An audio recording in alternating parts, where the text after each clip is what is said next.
Okay, बैठिएगा please.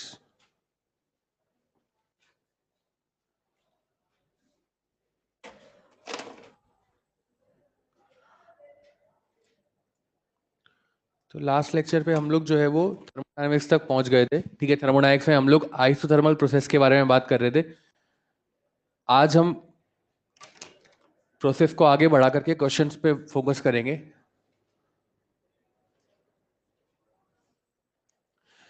ध्यान से सुनिएगा। तो हमने आपको बताया था आइसोथर्मल प्रोसेस। आइसोथर्मल का मतलब क्या होता है कि टेम्परेचर कांस्टेंट है। वर्क डन वगैरह के फॉर्मूले मैंने आपको लिखवा दिए थे उसके अंदर। ठीक है, अब नेक्स्ट जैसे मेरे पास एक सवाल है, यहां पर मान लीजिए मुझे लिख के दिया हुआ है टेम्परेचर और यहां पर लिख के दिया है मेरे पास वॉल्यूम। ठीक है, मुझे यहाँ पर एक एक्स पे वॉल्यूम लिख के दिया है, एक एक्स पे टेम्परेचर लिख के दिया हुआ है। ग्राफ बना के दिया है कुछ इस तरीके से। ठीक है, जैसे बोला है कि ये ए बी, ये सी और ये डी, ये ऐसे एक प्रोसेस है। ठीक है, यहाँ पर आपको वैल्यू दी है वॉल्यूम की लीटर में और टेम्परेचर आपको दिया है कुछ केल्विन में। ठीक, ये पॉइंट आपको दिया है मान लीजिए 2, ये आपको दिया है 4 और ये आपको दिया है 8, ये आपको दिया है 200, ये आपको दिया है 400 और ये आपको दिया है 800। ठीक है, टेम्परेचर आपको केल्विन में दिया हुआ है। तो आपको बोला आपको निकालना है work done in ABCD process. ठीक है, work done in ABCD process. तो कैसे निकालें, ध्यान से सुनिएगा। सबसे पहले ये देखें प्रोसेस कौन सा है, साइक्लिक के नॉन साइक्लिक। जवाब दो। नॉन साइक्लिक प्रोसेस में हम लोग वर्क डन कैसे निकालते हैं? नॉन साइक्लिक प्रोसेस में हम लोग वर्क डन निकालते हैं area of the graph with volume axis. कोई कहे सर यहाँ पर एरिया निकाल लो, तो मैं वैसा नहीं करूंगा। क्यों नहीं करूंगा? क्योंकि एरिया तब निकालते हैं जब आपके पास ग्राफ कौन सा होता है, पीवी ग्राफ। क्या मेरी बात समझ पा रहे हैं क्या यार? पर ये पीवी ग्राफ तो नहीं है, ये वीटी ग्राफ है। तो अब क्या करें इसके साथ? भाई वर्क डन तो निकालना है, तो वर्क डन कैसे निकालें? हम यहाँ पर क्या करेंगे, इस तरह के सवालों को सॉल्व करने के लिए इंडिविजुअल प्रोसेस को स्टडी करेंगे। कैसे स्टडी करेंगे? ध्यान से देख, मैंने बोला W ABCD equals to WAB plus WBC plus WCD। क्या मेरी बात समझ में आती है क्या यार? अब आप AB प्रोसेस को ध्यान से देखें। A से B, ये A से B आपको क्या दिखाई दे रहा है? V directly proportional to T, straight line passing on the region. क्या दिखाई दे रहा है क्या यार?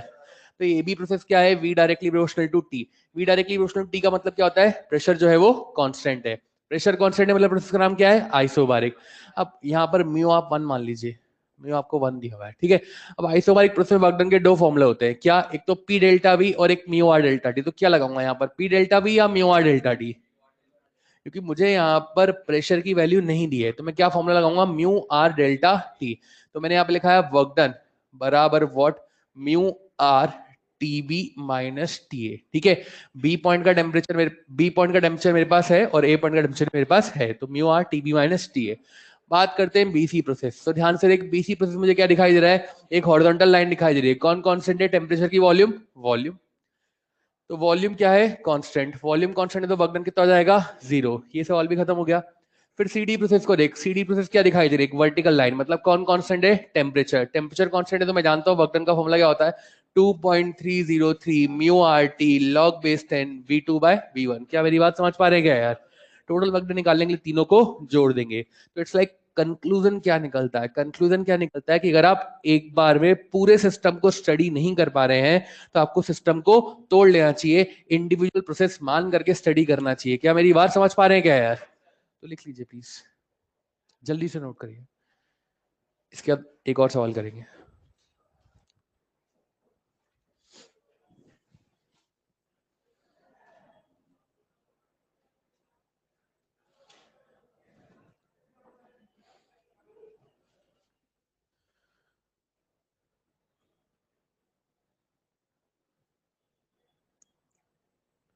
थोड़ा जल्दी लिखेंगे प्लीज।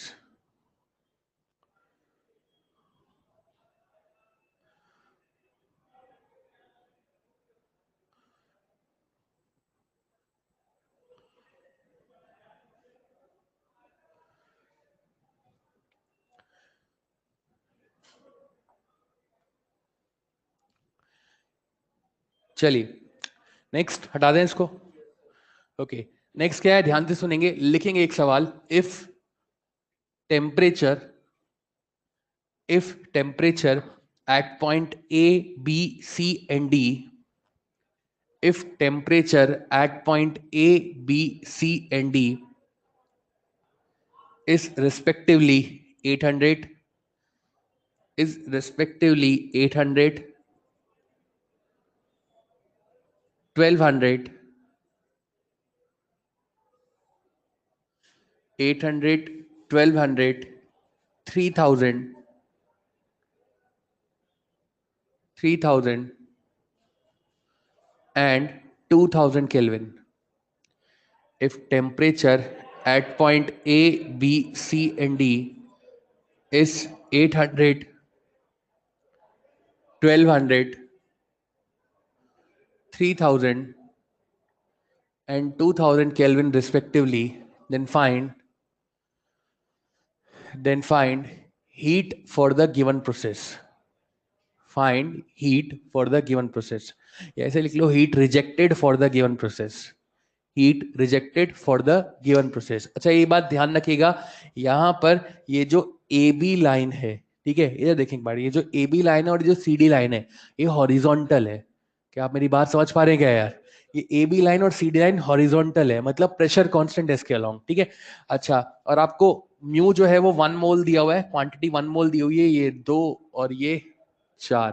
प्रेशर आपको वही पास्कल में दिया हुआ है, ठीक है. क्वांटिटी आपको जो है वो 1 मोल दी हुई है, प्रेशर ये आपको 2 और ये 4 दिया हुआ है, ठीक. आपको बोला है हीट, ठीक है, यानी heat rejected by the cycle, ऐसा आपको बोला है. चलिए 1 मिनट देते हैं आपको, ट्राई कीजिएंगे.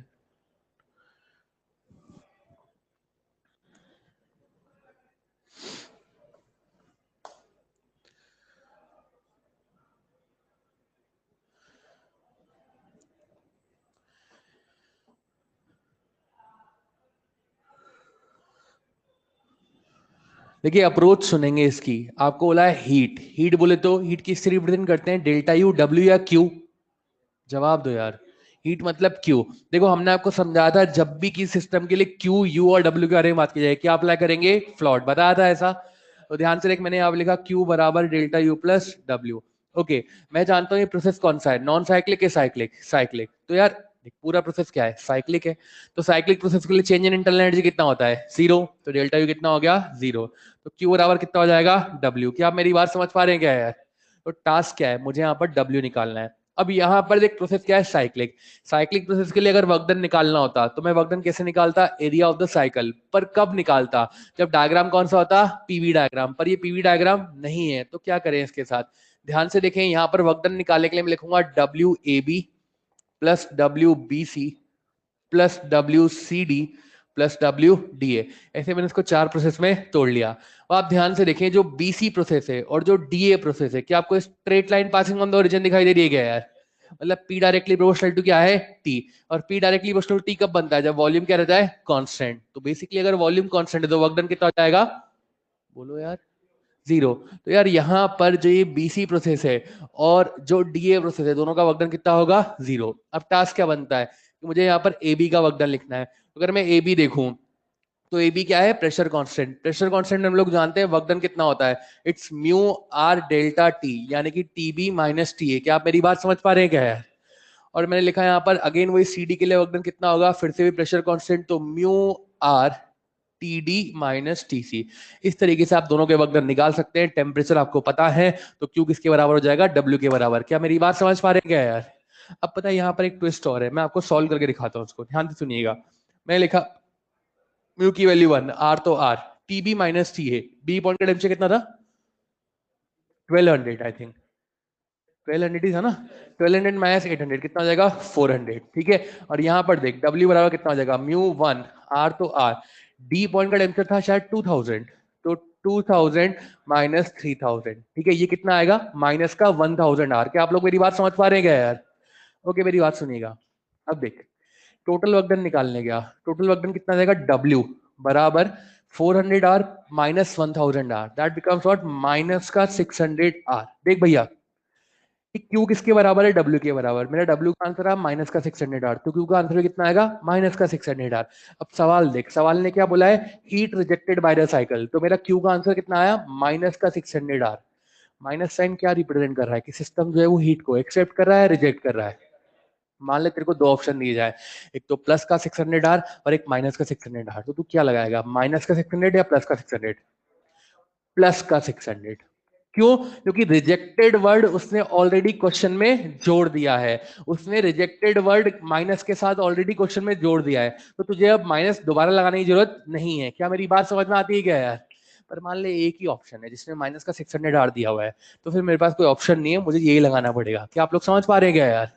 वो तब मुझे चूज करना जब मुझे चॉइस दी गई हो, एक प्लस दिया हो और एक माइनस दिया हो, तो मैं उस केस में प्लस वाला लगाऊंगा, माइनस नहीं लगाऊंगा। क्यों? क्योंकि क्वेश्चन ने मुझे बोल दिया है हीट रिजेक्टेड, तो रिजेक्टेड बोलते माइनस इंक्लूड कर लिया है। क्या समझ पा रहे हैं क्या यार? ओके, प्लीज लिखिएगा। इसके बाद मॉड्यूल निकालेंगे, जल्दी से मॉड्यूल निकालेंगे।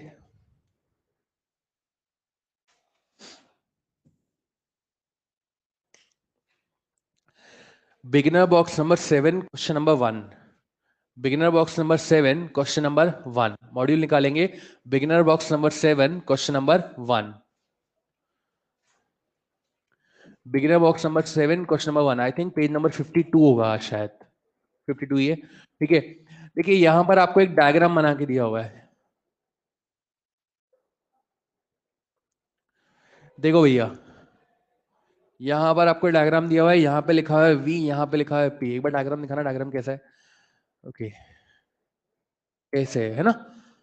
इस पॉइंट का नाम क्या है? A, यही नाम है क्या? ये C और ये B। साइकिल कैसे घूम रही है? क्लॉकवाइज, ठीक है, ऐसे घूम रही है। इस पॉइंट पे वॉल्यूम कितना है? V not. यहाँ पे कितना है? 2V not. यहाँ पे प्रेशर कितना है? P not. और यहाँ पे कितना है? 3P not. क्या मेरी बात समझ पा रहे हैं? 3P नॉट है, 2P नॉट है? 3P नॉट, ठीक है। तो आपको एक पीवी डायग्राम दिया हुआ है, ठीक है। बेसिकली इस सवाल को कराने का मोटो क्या है? इस सवाल को कराने का मोटो ये है कि मैं आपको प्रोसेस रीड करना सिखाऊंगा, ठीक है। देखिएगा, आप इसको समझेगा ध्यान से। देखो, यहाँ पर सबसे पहला सवाल क्या पूछा आपसे? सबसे पहला सवाल पढ़ो, क्या पूछा है? हाँ, सबसे पहला सवाल आपसे पूछा है work done by the gas, ठीक है। बात कर रहा है वर्क डन की। देख, सबसे पहले देखिए प्रोसेस कौन सा है, साइक्लिक के नॉन साइक्लिक? साइक्लिक प्रोसेस में वर्क डन कैसे निकालते हैं? क्या एरिया ऑफ साइकिल निकालते हैं क्या यार? पी डायग्राम है, एरिया ऑफ साइकिल निकाल सकते हैं। एरिया ऑफ साइकिल कैसे निकालेंगे? यहां से देख, वर्क डन क्या हो जाएगा? Area of cycle. क्या क्या शेप दिखाई दे रहा है? ट्राइंगल। तो ट्राइंगल का एरिया कितना होता है? 1/2 into base into height. Base कितना है? 2V0 minus V naught. और हाइट कितनी है? 3P0 माइनस वी नॉट, बोले तो 2P0। कितना है हमारे पास? P0 V0। अब ध्यान से, एक साइकिल कैसी घूम रही है? क्लॉकवाइज। क्लॉकवाइज साइकिल घूम रही है, मतलब वर्क डन क्या हो जाएगा? पॉजिटिव। क्या आप लोग समझ पा रहे क्या है? हमारा ये पहला आंसर खत्म हो गया। अब और देख, आगे चलते हैं। सेकंड ऑप्शन, सेकंड क्वेश्चन उसने क्या बोला है? Heat rejected by the gas in path CA and heat absorb by the gas in path AB। क्या ऐसे ही पूछा गया है? अब देख, इंपॉर्टेंट बात ये थी, ये वाला सवाल बताना था मेरे को, AB और CA पाथ। देख भाई, ध्यान से देख, अगर मैं AB पाथ को देखूं, पता है कई लोग क्या करते हैं? कई लोग बोलते हैं कि सर देखो, AB पाथ है, आपसे Q की बात कर रहा है, Q की। तो हम लोग क्या करेंगे सर? हम लोग लगाएंगे Q बराबर डेल्टा U प्लस W। भाई आपने कहा है कि जब भी Q, U और W के बारे में बात करें, क्या अप्लाई करना है? फ्लॉट। सर देखो, है ना, ये जो AB प्रोसेस है ना, ये एक वर्टिकल लाइन दिखाई दे रही है। वर्टिकल लाइन मतलब वॉल्यूम क्या है? कांस्टेंट। वॉल्यूम कांस्टेंट मतलब वर्क डन कितना हो जाएगा? 0। तो सर Q जो है वो डेल्टा U के बराबर होगा, ठीक है। सर डेल्टा U कितना लिखेंगे? वो लिखेंगे sir F/2 mu R delta T, ठीक है। चलो, इसमें तो कोई दिक्कत नहीं आएगी, इसमें तो मैं यही करूंगा। पर सर फिर लोग बोलेंगे सर सीए प्रोसेस के लिए क्या करें? सर सीए प्रोसेस के लिए भी क्यू पूछा है, तो क्यू बराबर क्या हो जाएगा? डेल्टा यू प्लस डब्ल्यू, ठीक है। सर देखो, सीए प्रोसेस क्या कांस्टेंट है? प्रेशर। ये सीए प्रोसेस देखिए कैसा है, साइक्लिक के नॉन साइक्लिक? बोला यार। तो वर्क डन कैसे निकालेंगे? Area of the graph with volume axis. तो पहले वो लोग एरिया निकालेंगे, फिर डेल्टा यू कैसे लिखेंगे? भाई F/2 mu R delta T. देखो, मैं ऐसा नहीं करूंगा इसमें, ठीक है। क्यों? क्योंकि देख, जैसे ही मैं देखूंगा तो ये सीए प्रोसेस है ना, ये सीए प्रोसेस क्या है? ये सीए प्रोसेस है कांस्टेंट प्रेशर। मैं जानता हूं कांस्टेंट प्रेशर पे जो हीट होता है वो कितना होता है? म्यू सी डेल्टा टी या mu CP delta T? Mu CP delta T. CP का फॉर्मूला कितना होता है? F/2 plus 1 into are. Gas आपको क्या दी है? मोनोटॉमिक। पढ़ के देखो, गैस क्या दी है? मोनोटॉमिक दिया, आई थिंक मोनोटॉमिक दी है। अगर मोनोटॉमिक ना भी दी होती, अगर सिर्फ आइडियल गैस लिख के देता, तब भी उसको क्या मानते? मोनोटॉमिक। डिग्री ऑफ फ्रीडम 3 मानते। बताया था आप लोग को ऐसा। उसका सीपी कितना हो जाएगा? सीपी होगा 5/2 आर। अच्छा, इधर देख, इधर देख, ये भी प्रोसेस को देख, कैसा प्रोसेस है? Constant volume. कांस्टेंट वॉल्यूम पे अपन क्यू कितना लिखते हैं? क्यू बराबर म्यू सी डेल्टा टी या mu C V delta T? क्या समझ पा रहे हैं यार? और सीवी कितना लिखेगा F/2R, और मोनोटोनिक के लिए F कितना जाएगा 3, तो that becomes what mu 3/2R TB minus TA, और इधर क्या लिखेगा mu 5/2R TA minus TC। क्या मेरी बात समझ में आती है क्या यार? अब प्रॉब्लम देख, यहां पर टेम्परेचर आ रहा है, मेरे पास टेम्परेचर तो है ही नहीं, क्या करूं? देख मैं जानता हूं कि जब भी किसी गैस के लिए प्रेशर वॉल्यूम टेम्परेचर की बात की जाए, क्या अप्लाई करते हैं? Ideal gas equation. क्या अप्लाई करते हैं? Ideal gas equation. मैं जानता हूं पीवी बराबर क्या होता है, म्यू आर टी। इसको देख मैं मल्टीप्लाई कर रहा हूं अंदर, म्यू आर टी बी, ये 3/2 तो बाहर है, ये कितना हो जाएगा mu R T B minus mu R T A. क्या आप लोग समझ पा रहे हैं क्या यार? अब सुनना भाई, मैं जानता हूं पीवी बराबर क्या होता है, म्यू आर टी। जब मैं म्यू आर टी बी लिख रहा हूं तो क्या लिखूंगा यहां पर पीबी वी बी। जब मैं म्यू आर टी ए लिख रहा हूं तो क्या लिखूंगा यहां पर पी ए वी ए। क्या आप लोग समझ पा रहे हैं क्या यार? तो it's like what 3/2 PB V B minus P A V A. और इधर देख ये कितना हो जाएगा mu R T A minus mu R T C, तो that becomes what 5/2 P A V A minus P C V C. क्या आप मेरी बात समझ पा रहे हैं क्या यार? क्या मेरे पास प्रेशर है, क्या मेरे पास वॉल्यूम है, हर पॉइंट पे अवेलेबल है, बिल्कुल है। क्या हम वैल्यू पुट करके आंसर निकाल सकते हैं क्या? बिल्कुल निकाल सकते हैं, ठीक है। अब और सुन, इसका थर्ड पार्ट, तेरे को क्या बोला है, heat in path BC. I think third part पढ़ना भाई इसका, heat absorb by the gas in path BC. ठीक है, ध्यान से देखिए, जब मैं थर्ड पार्ट की बात करूंगा तो पता है जब ये वाले सवाल सॉल्व कर लेते ना तो फिर थर्ड पार्ट करना इजी हो जाता है। कैसे कि देख भैया, अब जैसे थर्ड पार्ट आएगा ना, लोग कोई बोलेगा यार हीट निकालनी है बीसी पाथ की, फिर वही करने लगेंगे Q बराबर डेल्टा यू प्लस डब्ल्यू। मैं ऐसा नहीं करूंगा, इससे लेंदी पड़ेगा। ठीक है, मैं कैसे करूंगा देख, फॉर कंप्लीट साइकिल, अगर मैं कंप्लीट साइकिल को एक साथ स्टडी करूँ तो कंप्लीट साइकिल मतलब इनिशियल पॉइंट और फाइनल पॉइंट क्या है, सेम, मतलब change in internal energy zero, तो बोलते हो डेल्टा यू कितना हो गया जीरो, डेल्टा यू जीरो। इसका मतलब यहां क्यू बराबर क्या हो जाएगा डब्ल्यू। कितनी प्रोसेस है यहाँ पे, एक दो या तीन, तीन, तो मैंने लिखा Q A B plus Q B C plus Q C A बराबर व्हाट डब्ल्यू। क्या डब्ल्यू हम लोग ऑलरेडी फर्स्ट सवाल में निकाल चुके हैं क्या यार? क्या ए बी और बी सी की हीट हम ऑलरेडी सेकंड सवाल में निकाल चुके हैं क्या यार? तो बात क्या है, सी ए। क्या हम लोग सी ए यहां से निकाल सकते हैं क्या? आराम से निकाल सकते हैं। तो इस तरीके से हम सवाल को इजीली प्रोसीड कर सकते हैं। क्या मेरी बात समझ में आती है क्या यार? तो प्लीज लिख लीजिए इसको। लाइक यहाँ पे हमने क्या सीखा, यहाँ पे हमने ये सीखा कि अगर प्रोसेस कांस्टेंट प्रेशर या कांस्टेंट वॉल्यूम डायरेक्ट दिखाई दे रही हो तो हम डायरेक्ट पुट अप कर सकते हैं म्यू सीपी डेल्टा टी और म्यू सीवी डेल्टा टी। तो प्लीज लिख लीजिए इसको।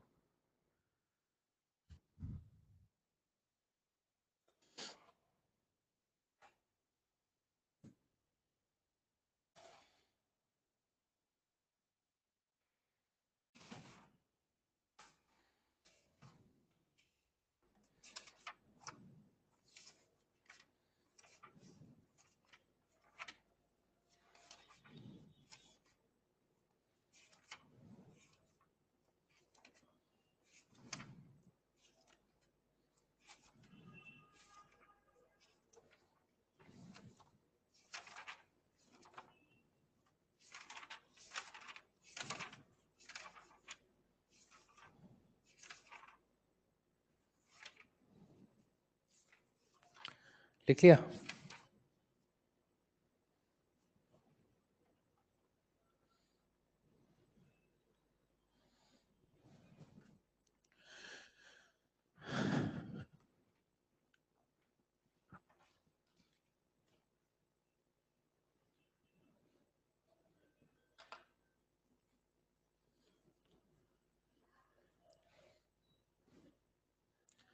चलिए नेक्स्ट हम लोग आगे चलते हैं। तो अगला जो प्रोसेस होता है वो हमारे पास होता है एडियाबेटिक प्रोसेस। हटा दें इसको, ठीक है। जो नेक्स्ट हमारे पास प्रोसेस होता है वो होता है एडियाबेटिक प्रोसेस। ठीक है, ध्यान से देखिएगा, एडियाबेटिक प्रोसेस वो प्रोसेस होता है जिसमें सिस्टम सराउंडिंग से हीट का एक्सचेंज नहीं करता है। ठीक है, वो प्रोसेस जिसमें सिस्टम सराउंडिंग से हीट का एक्सचेंज नहीं करेगा, ऐसे प्रोसेस को हम लोग क्या बोलते हैं, एडियाबेटिक प्रोसेस। एडियाबेटिक प्रोसेस के लिए क्यू कितना होता है, जीरो। इसकी जो स्टेट की इक्वेशन होती है, मतलब इसकी प्रोसेस की इक्वेशन होती है। प्रोसेस की इक्वेशन क्या होती है? वो होती है पी वी की पार गामा बराबर कांस्टेंट। ठीक है, अब ध्यान से सुनिएगा, यहाँ पर गामा क्या है? गामा वो है एडियाबेटिक कांस्टेंट। एडियाबेटिक कांस्टेंट जिसकी वैल्यू आप लोग जानते हैं कितनी होती है? f+2/f। मोनोटॉमिक के लिए गामा होता है 1.67, डायटोमिक के लिए गामा होता है आपके पास 1.4 और ट्राइटोमिक के लिए गामा कितना होता है 1.33। बोले तो हमेशा गामा की वैल्यू क्या है? 1 से छोटी या बड़ी? तो बड़ी। गामा की वैल्यू हमेशा 1 से क्या होती है? बड़ी होती है। ओके, और सुनिएगा कि ये प्रेशर और वॉल्यूम में रिलेशन है। ठीक है, प्रेशर और वॉल्यूम में रिलेशन है। मान लीजिए कल को मुझे प्रेशर और टेम्परेचर में चाहिए, तो प्रेशर और टेम्परेचर में रिलेशन कैसे निकालेंगे? ध्यान से देखिए, हमारे पास रिलेशन है पीवी की पार गामा बराबर कांस्टेंट। मुझे प्रेशर और टेम्परेचर चाहिए, तो बताइए यहाँ से किसको हटाना है, प्रेशर को या वॉल्यूम को? बोलो यार, वॉल्यूम को हटाना है। जब भी प्रेशर वॉल्यूम टेम्परेचर की बात की जाएगी, क्या अप्लाई करेंगे? Ideal gas equation. कैसे हटाएंगे कि V की वैल्यू क्या होती है? Mu R T upon P. Mu और आर कांस्टेंट है, क्या हम लोग V की जगह T अपॉन पी ऐसा रख सकते हैं क्या यार? तो हमने क्या लिखा? P इस जगह T अपॉन पी की पार गामा बराबर कांस्टेंट। अब यहाँ से देखना, ये P T की पार गामा अपॉन P की पार गामा बराबर कांस्टेंट। दो तरीके हैं, या तो मैं इस 1 को नीचे लेकर के जाऊं या मैं गामा को ऊपर लेके जाऊं। करने में तो मैं कुछ भी कर सकता हूं, पर लाइक मुझे कोशिश क्या करनी है? मुझे कोशिश हमेशा ये करनी है कि पावर में नेगेटिव नहीं आए। अगर देख मैं पी की पार 1 को नीचे ले जाऊं तो क्या बनेगा? पी की पार गामा-1। गामा को ऊपर ले जाऊं तो क्या बनेगा? 1 माइनस गामा। क्या आप लोग समझ पा रहे हैं क्या यार? गामा की वैल्यू हमेशा 1 से बड़ी होती है, तो मैं कोशिश करना है गामा हमेशा क्या रहे? पॉजिटिव रहे। क्या आप लोग मेरी बात समझ पा रहे हैं क्या यार? अरे हाँ ना, तो बोले यार। फर्क कुछ भी नहीं पड़ता, बस कैलकुलेशन की एक स्टेप बढ़ जाती, एक स्टेप जो है वो कम हो जाती है अगर ऐसा करते हैं तो क्या बनेगा? क्या कि टी की पार गामा अपॉन पी की पार गामा -1 बराबर व्हाट? कांस्टेंट। ये तो किस में रिलेशन आया? टेम्परेचर और प्रेशर में। कल को मान लो तुम्हें जो है यहाँ पर मान लीजिए वॉल्यूम और टेम्परेचर निकालना हो, क्या करेंगे? पीवी की पार गामा बराबर कांस्टेंट। अब मुझे वॉल्यूम टेम्परेचर चाहिए, तो प्रेशर को हटाएंगे। कैसे हटाएंगे? पी बराबर क्या होता है? Mu R T upon V. Mu R constant है, पी की जगह टी अपॉन वी रख दे, तो टी अपॉन वी की पार गामा बराबर कांस्टेंट। अब क्या करें? वही गामा को नीचे या 1 को ऊपर, तो आपके पास क्या बनेगा? टी वी की पार गामा -1 बराबर कांस्टेंट। तो इस तरीके से आप ये देख सकते हैं। अब इसके बाद नेक्स्ट इसमें क्या आता है? PV graph. ठीक है, ध्यान से सुनिएगा, पीवी ग्राफ कैसे बनाते हैं हम लोग? कि यहाँ पे देख, हमारे पास रिलेशन है पी वी की पार गामा बराबर कांस्टेंट, यानी P inversely proportional to V की पार गामा। जब एक की पार 1 हो और एक की पार -1 हो तो ग्राफ रहता है रेक्टेंगुलर हाइपरबोला। एक की पार 1 हो और एक की पार माइनस में कुछ भी हो, कुछ भी का मतलब कुछ भी, तो ग्राफ का पैटर्न रहता है क्या? हाइपरबोला। क्या मेरी बात समझ पा रहे हैं क्या यार? पैटर्न सेम ही रहता है, नाम बदल जाता है बस। ठीक है, तो पैटर्न रहता है क्या? हाइपरबोला। यहाँ पे लिखा वॉल्यूम, यहाँ पे लिखा प्रेशर, ग्राफ बनेगा ऐसे। फिर यहाँ पे लिखा वॉल्यूम, यहाँ पे लिखा प्रेशर, ग्राफ बनेगा ऐसे। दो तरह के ग्राफ है। यहाँ पर देख, एक में वॉल्यूम बढ़ रहा है और एक में वॉल्यूम क्या हो रहा है? कम हो रहा है। वॉल्यूम बढ़ रहा है, वॉल्यूम बढ़ रहा है मतलब वर्कडन क्या हो जाएगा? पॉजिटिव। वॉल्यूम बढ़ रहा है मतलब वर्कडन क्या हो जाएगा? पॉजिटिव। इधर वॉल्यूम कम हो रहा है, वॉल्यूम कम हो रहा है मतलब वर्कडन क्या हो जाएगा? नेगेटिव। मैं जानता हूं Q बराबर क्या है? Delta U plus W। यहाँ पर Q तो 0 है। ठीक है, यहाँ से एक डेल्टा U कितना हो जाएगा? डेल्टा U बराबर हो जाएगा माइनस का W। अब इधर देखना, वर्कडन पॉजिटिव है, पॉजिटिव इंटू नेगेटिव कितना होगा? Negative. Delta U negative, delta U negative मतलब इंटरनल एनर्जी क्या हो रही है? उतनी ही है, बढ़ रही है या कम हो रही है? अच्छा, डेल्टा यू नेगेटिव, तो क्या डेल्टा टी भी नेगेटिव आ गया यार? डेल्टा टी नेगेटिव मतलब टेम्परेचर क्या हो रहा है? कम हो रहा है। इधर देख, फिर से मैंने यहाँ पे लिखा कि डेल्टा यू बराबर माइनस का डब्ल्यू। वर्क डन नेगेटिव है, नेगेटिव इंटू नेगेटिव क्या बनेगा? पॉजिटिव। इसका मतलब डेल्टा यू बराबर क्या है? पॉजिटिव। मतलब इंटरनल एनर्जी क्या हो रही है? बढ़ रही है। अगर डेल्टा यू पॉजिटिव है तो डेल्टा टी भी कितना होगा? पॉजिटिव। मतलब टेम्परेचर भी क्या हो रहा है? बढ़ रहा है। अब तुम्हारे मॉड्यूल का एक सवाल सुन, तुम्हारे मॉड्यूल में एक सवाल है, थियोरेटिकल सवाल है। वो बोलता है इन adiabatic process internal energy increases, decreases, both या नन ऑफ दीज। तो इंटरनल एनर्जी के साथ क्या हो सकता है? इंटरनल एनर्जी बढ़ेगी, कम होगी, या कुछ भी हो सकता है? क्या आप लोग समझ पा रहे हैं क्या यार? इंटरनल एनर्जी कम भी हो सकती है और बढ़ भी सकती है। क्या आप लोग समझ पा रहे हैं क्या यार? दूसरा सवाल सुन, तुम्हारे मॉड्यूल का एक और सवाल है। For a diatomic gas या a diatomic gas is compressed adiabatically. दोबारा, a diatomic gas is compressed adiabatically. Then its temperature decreases, increases, remains constant या none of these. तो it is compressed adiabatically, तो its temperature increases. क्या आप लोग समझ पा रहे हैं क्या यार? तो इन सवालों के आंसर आप तब तक नहीं दे सकते जब तक आप ऐसे इसको सॉल्व नहीं करेंगे। क्या मेरी बात समझ में आती है क्या यार? ये दोनों क्वेश्चन आपके मॉड्यूल के हैं, मतलब आपके मॉड्यूल में एक्सरसाइज 1 में दोनों सवाल हैं, नंबरिंग देख लीजिएगा आप जो भी है। उसके बाद आगे चलते हैं हम लोग, अब बात करते हैं वर्क डन। तो वर्क डन क्या होता है? वर्क डन का फॉर्मूला था इसका P2V2 minus P1V1 upon 1 minus gamma, या mu R T2 minus T1 upon 1 minus gamma. ये वर्क डन के फॉर्मूले होते हैं, ध्यान रखने। इसके बाद हम बात करते हैं इसका स्लोप dp बाय dv, तो आता है माइनस का गामा p अपॉन v। अगर मैं इसके स्लोप का मैग्नीट्यूड लिखने जाऊं तो dp बाय dv, ठीक है, वो कितना हो जाएगा? गामा p अपॉन v, इसका मैग्नीट्यूड। जब आइसोथर्मल प्रोसेस के स्लोप की बात करते हैं तो वो कितना था? p बाय v, ठीक है, कल बताया था आपको। गामा की वैल्यू ऐसे 1 से ज्यादा होती है, तो इसका मतलब जो स्लोप ऑफ एडियाबेटिक होगा, स्लोप का मैग्नीट्यूड वो क्या होगा? आपके आइसोथर्मल के स्लोप के मैग्नीट्यूड से क्या होगा? ज्यादा होगा। मतलब एडियाबेटिक प्रोसेस के स्लोप का मैग्नीट्यूड आइसोथर्मल प्रोसेस के स्लोप के मैग्नीट्यूड से ज्यादा होगा। क्यों? क्योंकि यहाँ पर गामा है, गामा की वैल्यू क्या होती है? 1 से ज्यादा होती है। अगर मैं लिखने गया बल्क मॉडुलस, तो इसका बल्क मॉडुलस होता है गामा इंटू पी। आइसोथर्मल का प्रोसेस का जो बल्क मॉडुलस था वो था पी, ये गामा इंटू पी है, ठीक है। यानी ये भी क्या होता है? ये आइसोथर्मल से बड़ा होता है। अब देख, इस स्लोप पे बहुत सारे सवाल निकलते हैं। जैसे इस स्लोप का रिलेशन बहुत ज्यादा इंपॉर्टेंट है। क्या इंपॉर्टेंट है? अच्छा, इसके पहले एक बात और सुन ले। जो एडियाबेटिक प्रोसेस होती है ना, वो रैपिड प्रोसेस होती है, फास्ट प्रोसेस होती है। क्यों होती है फास्ट? कारण है। क्या कारण है? क्योंकि बेसिकली एडियाबेटिक प्रोसेस में हम लोग चाहते हैं कि सिस्टम सराउंडिंग से हीट एक्सचेंज नहीं करे, मतलब उसको सराउंडिंग से हीट एक्सचेंज करने का टाइम नहीं मिलना चाहिए। दैट इज वाई क्या होती है? रैपिड प्रोसेस होती है। अच्छा, दूसरा, एडियाबेटिक प्रोसेस जिस कंटेनर में होती है वो कंटेनर जो है वो इंसुलेटेड होता है। क्यों? क्योंकि सिस्टम को सराउंडिंग से हीट का एक्सचेंज करने नहीं देना। क्या मेरी बात समझ में आती है क्या यार? ओके, अब इस स्लोप के ऊपर काफी सारी चीजें निकलती है, ध्यान से देखिएगा कैसे। गामा सबसे ज्यादा किसके लिए होता है? डायटोमिक, ट्राइटोमिक या मोनोटोमिक? मोनोटोमिक, ठीक है। ध्यान से देखना, मैंने यहाँ पे दो ग्राफ बनाए। मैं यहाँ पर दो ग्राफ बना रहा हूँ। मैंने लिखा यहाँ पर ये है वॉल्यूम और ये है प्रेशर, ग्राफ नंबर ए और ग्राफ नंबर बी। यार एक बात बता, यहाँ पर मुझे बताना है कौन सा वाला आइसोथर्मल है, कौन सा वाला एडियाबेटिक है। अब तो एक बात बता कि इन दोनों में स्लोप ज्यादा किसका है, ए का या बी का? स्लोप ज्यादा किसका है, ए का या बी का? इधर देखिए, मेरी बात सुने, मेरी बात सुने, कोई बात नहीं। अगर आप स्लोप नहीं पहचान पाते हैं तो कैसे पहचानेंगे? बेसिकली क्या करें, जब भी आपको ऐसे ग्राफ आए, अगर आपको स्लोप का मैग्नीट्यूड पहचानना हो किसका ज्यादा है, तो आप इन ग्राफ के ऊपर बैठ जाओ, ऐसे और ऐसे। अब आप ग्राफ के ऊपर बैठ गए, अब आपको ग्राफ से फिसलते हुए नीचे आना है, फिसलते हुए अलोंग द ग्राफ नीचे आना है। बताओ जल्दी किससे नीचे आओगे, ए से या बी से? जिससे जल्दी नीचे आओगे उसके स्लोप का मैग्नीट्यूड क्या है? ज्यादा है। क्या मेरी बात समझ पा रहे हैं क्या यार? स्लोप का मतलब होता है बेसिकली स्टीपनेस। प्रैक्टिकल मीनिंग होता है स्लोप का स्टीपनेस। कभी वाटर पार्क में गए हैं? मैं पूछ रहा हूँ, नहीं गए इनके, मैं भी नहीं गया, कोई दिक्कत नहीं उसमें। कोई वाटर पार्क में नहीं गए हो तो लाइक बचपन में गार्डन में तो गए होंगे। एक वो नहीं होती स्लाइड, नहीं होती इसमें फिसलते हैं? अरे देखा होगा ना यार, बचपन में, अभी नहीं, बचपन में जब जाते थे तो वो स्लाइड पे बैठते थे, याद आ रहा है कुछ?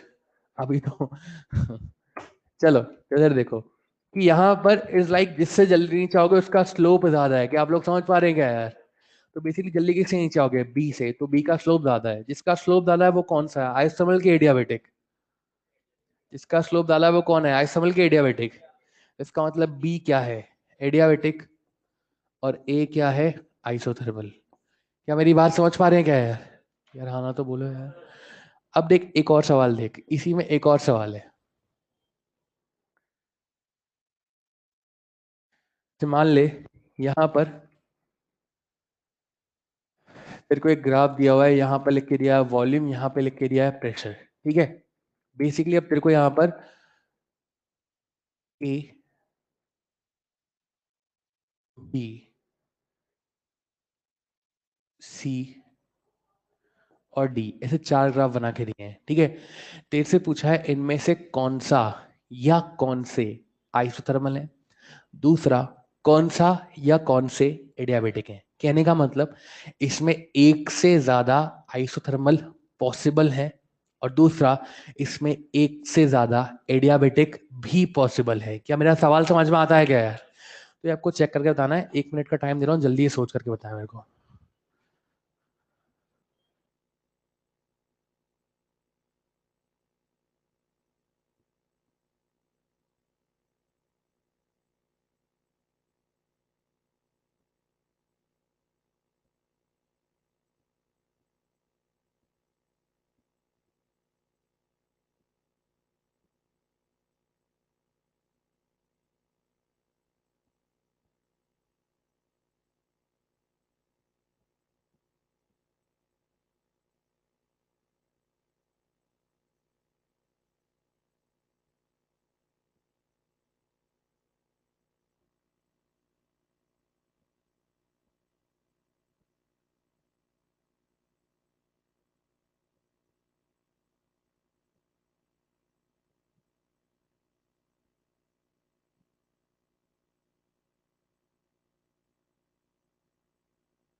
इनमें से कौन सा या कौन से ग्राफ आइसोथर्मल है और कौन सा या कौन से ग्राफ एडियाबेटिक है? सबसे पहले कितने लोग बोलते हैं सर इसमें से दो आइसोथर्मल है और दो एडियाबेटिक है?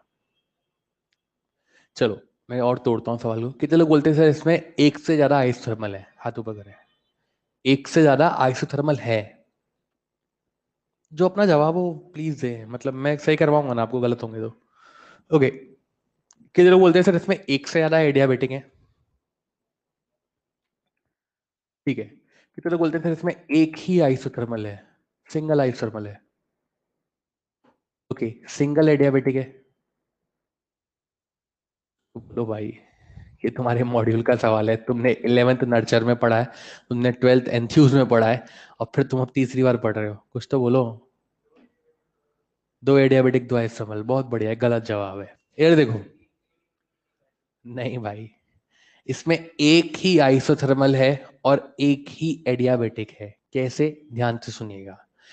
देख, अगर मैं एडियाबेटिक की स्लोप लिखता हूं ना, एडियाबेटिक की स्लोप, तो उसकी वैल्यू होती है dp by dv equals to minus का गामा पी अपॉन वी। और अगर मैं आइसोथर्मल की स्लोप लिखता हूं, तो उसकी जो स्लोप होती है dp by dv equals to minus का p अपॉन वी। ये दोनों ही स्लोप का क्या लगा हुआ है? नेगेटिव। नेगेटिव का मतलब कि जो एंगल रहेगा वो क्या रहेगा? Greater than 90। इन दोनों में ऐसा रहेगा। अब यहां पर देख, ये ग्राफ कैसे है? कर्व्ड। तो इनमें टेंजेंट डालेंगे, ठीक है? स्लोप पता निकालने के लिए टेंजेंट डालेंगे।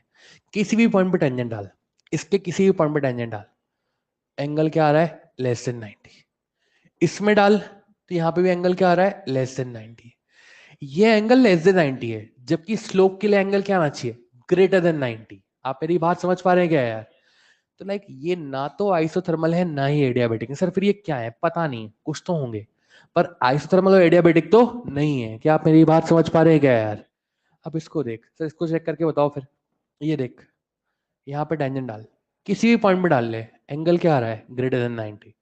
इसको देख, इसमें वे एंगल कितना आ रहा है? Greater than 90। मतलब कि यार ये आइसोथर्मल और एडियाबेटिक पॉसिबल हो सकते हैं। अब बता, इन दोनों में स्लोप ज्यादा किसका है? ए का या बी का? तो बी क्या है? एडियाबेटिक, और ए क्या है? आइसोथर्मल। क्या मेरी बात समझ पा रहे हैं क्या यार? तो इनमें एक ही आइसोथर्मल है और एक ही एडियाबेटिक है, और जिसका स्लोप ज्यादा है, जिसके स्लोप का मैग्नीट्यूड ज्यादा है, वो क्या है? एडियाबेटिक। और दूसरा वाला क्या है? आइसोथर्मल। तो प्लीज देख लीजिए, आपके मॉड्यूल का सवाल है।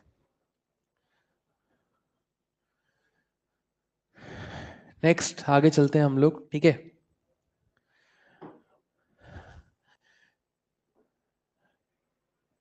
देखो, अबे ना, मैं आपको बात बताऊं, ये देखो सब लोग 2 मिनट के लिए, देखो।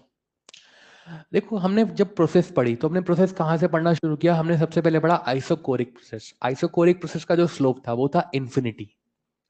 फिर मैंने पढ़ा आइसोबारिक प्रोसेस। आइसोबारिक प्रोसेस का जो स्लोप था वो था 0। फिर मैंने पढ़ा आपको आइसोथर्मल प्रोसेस, उसका स्लोप था माइनस का पी अपॉन वी। फिर मैंने आपको पढ़ा एडियाबेटिक, उसका स्लोप था माइनस का गामा पी अपॉन वी। अब ये जो गामा है ना, गामा, इस गामा का फॉर्मूला होता है F+2 divide by F. Basically gamma किस पे डिपेंड करता है? गामा डिपेंड करता है गैस की एटॉमिसिटी के ऊपर। मोनोटॉमिक गैस के लिए गामा अलग, डायटोमिक गैस के लिए गामा अलग, और ट्राइटोमिक गैस के लिए गामा अलग। यानी जैसे जैसे गैस बदलेगी, जैसे जैसे गैस की एटॉमिसिटी बदलेगी, वैसे वैसे गामा की वैल्यू क्या होगी? बदलेगी। तो कुल मिलाकर के जैसे जैसे गैस बदलेगी, वैसे वैसे स्लोप की वैल्यू भी क्या होगी? बदलेगी।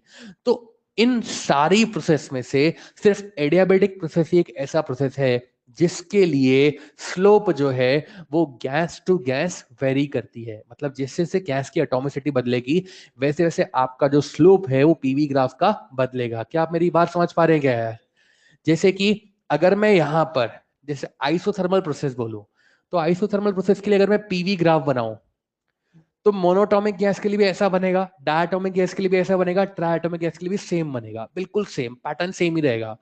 पर भाई अगर मैं एडियाबेटिक प्रोसेस के लिए बनाऊं तो अलग अलग बनेगा। कैसे? ऐसे देख, मैं यहां पर इसके स्लोप में गामा देख पा रहा हूँ। गामा डिपेंड करता है गैस की एटॉमिसिटी के ऊपर। यानी जैसे जैसे गामा बदलेगा, वैसे वैसे क्या होगा? जैसे जैसे गैस की एटॉमिसिटी बदलेगी, वैसे वैसे गामा क्या होगा? बदलेगा। गामा बदलेगा तो सिस्टम में स्लोप भी क्या होगा? बदलेगा। अब मैं देखो 3 ग्राफ बना के दिखा रहा हूँ, ग्राफ नंबर 1, ग्राफ नंबर 2 और ग्राफ नंबर 3। 1 2 3। पता है इन तीनों के स्लोप का मैग्नीट्यूड अलग अलग है या सेम? बोलना यार।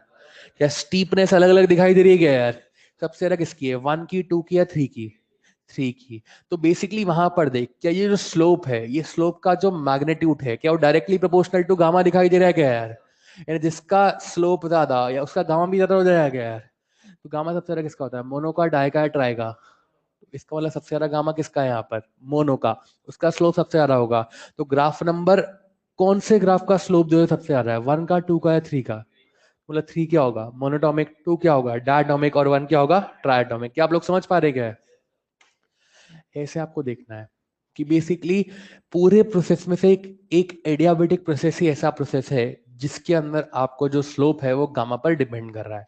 यानी जैसे जैसे गैस बदलेगी वैसे वैसे आपके ग्राफ का नेचर भी क्या होगा, बदलेगा। क्या मेरी बात समझ पा रहे हैं क्या यार? और किसी भी प्रोसेस में ऐसा नहीं होता, सिर्फ और सिर्फ एडियाबेटिक प्रोसेस में ही ऐसा होता है। ठीक है, अब इससे फायदा क्या है, इससे फायदा ये है। अच्छा, अब इसके वर्क डन का फॉर्मूला देखो। एडियाबेटिक प्रोसेस में वर्क डन क्या था, P2V2 minus P1V1 upon 1 minus gamma.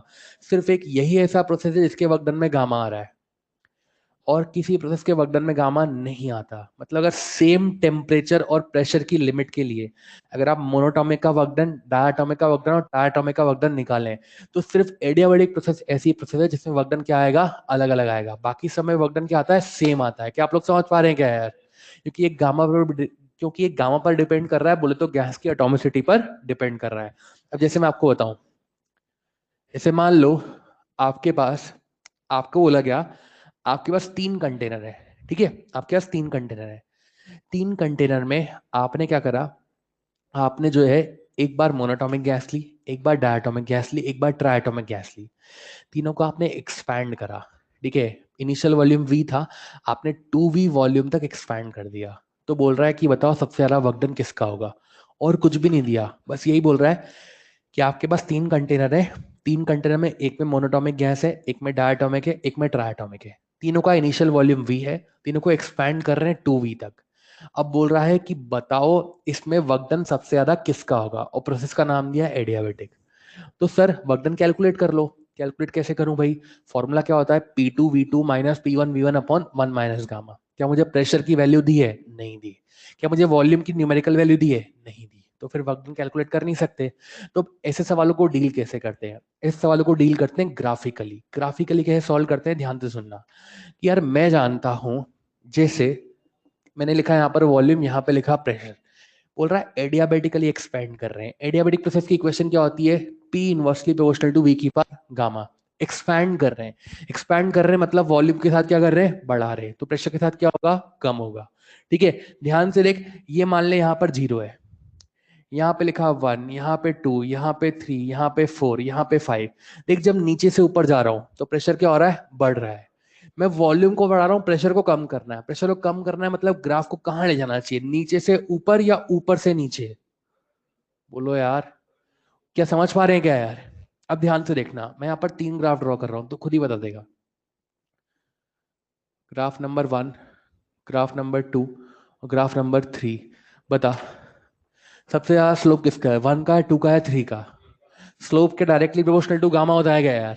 जिसका स्लोप ज्यादा उसका गामा भी क्या हो जाएगा, ज्यादा। गामा सबसे ज्यादा किसका होता है, डाई का, ट्राई का या मोनो का? 3 क्या होगा, मोनो। 2 क्या होगा, डाई, और 1 क्या होगा, ट्राई। क्या आप लोग समझ पा रहे हैं क्या यार? अब बता प्रोसेस कौन सा है, साइक्लिक कि नॉन साइक्लिक? तो वर्कडन क्या हो जाएगा, area of the graph with volume axis. सबसे ज्यादा वर्कडन किसका दिखाई दे रहा है, 3 का, 2 का या 1 का? क्या समझ पा रहे हैं क्या यार? अब यही मान ले कंप्रेशन कर रहे होते, अभी तो ये एक्सपेंशन था, वॉल्यूम बढ़ा रहे थे तो प्रेशर कम हो रहा था। अब मान ले यही कंप्रेशन करेंगे, कंप्रेशन करेंगे हम मतलब हम मान ले वॉल्यूम को कम करेंगे। वॉल्यूम कम करेंगे तो प्रेशर उतना ही रहेगा, कम होगा या बढ़ जाएगा? बोलो यार। अरे भैया अगर वॉल्यूम को कम करेंगे तो क्या प्रेशर बढ़ जाएगा क्या यार? प्रेशर बढ़ जाएगा मतलब ग्राफ कहाँ से कहाँ जाएगा, ऊपर से नीचे या नीचे से ऊपर? क्या आप लोग समझ पा रहे हैं क्या यार? तो पैटर्न कैसा रहेगा, ध्यान से देखना। यहाँ पे लिखा वॉल्यूम, यहाँ पे लिखा प्रेशर। कहानी कुछ ऐसी ही है। 3 ग्राफ बनाऊंगा, ग्राफ नंबर 1, ग्राफ नंबर 2 और ग्राफ नंबर 3। मतलब सबसे ज्यादा वर्क डन किसका है, मतलब सबसे ज्यादा स्लोप किसका है, 1 का, 2 का या 3 का? बोलो। अरे 1 का, 2 का या 3 का? क्या समझ में आता है क्या यार? तो 3 क्या होगा, ड्राई टाई मतलब डाई, ट्राई या मोनो? तो 3 क्या होगा, मोनो। अब सबसे ज्यादा वर्क डन किसका दिखाई दे रहा है, जिसका एरिया सबसे ज्यादा होगा। एरिया सबसे ज्यादा किसका है, 1 का, 2 का या 3 का? आप लोग समझ पा रहे हैं क्या यार? तो इस तरीके से आप कंपेयर कर सकते हैं। ठीक, क्या मेरी बात समझ में आती है क्या यार? तो ऐसे सवाल आपसे पूछे जाते हैं, इस तरीके से भी आप कंपेयर कर सकते हैं। अब मॉड्यूल निकाल लीजिए एक बार। मॉड्यूल में एक्सरसाइज नंबर 3, एक्सरसाइज नंबर 3 जल्दी से निकालेंगे। पेज पलटना। सबसे लास्ट वाला क्वेश्चन नंबर क्या है?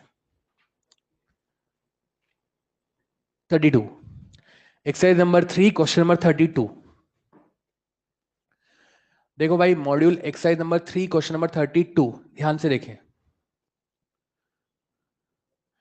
यहां पर आपको लिख के दिया है वॉल्यूम, यहां पे आपको लिख के दिया है प्रेशर, ग्राफ बना के दिया है कुछ ऐसा 1 2 3। क्या सबके में क्वेश्चन नंबर 32 यही है? मैं पूछ रहा हूं। हाँ, 28।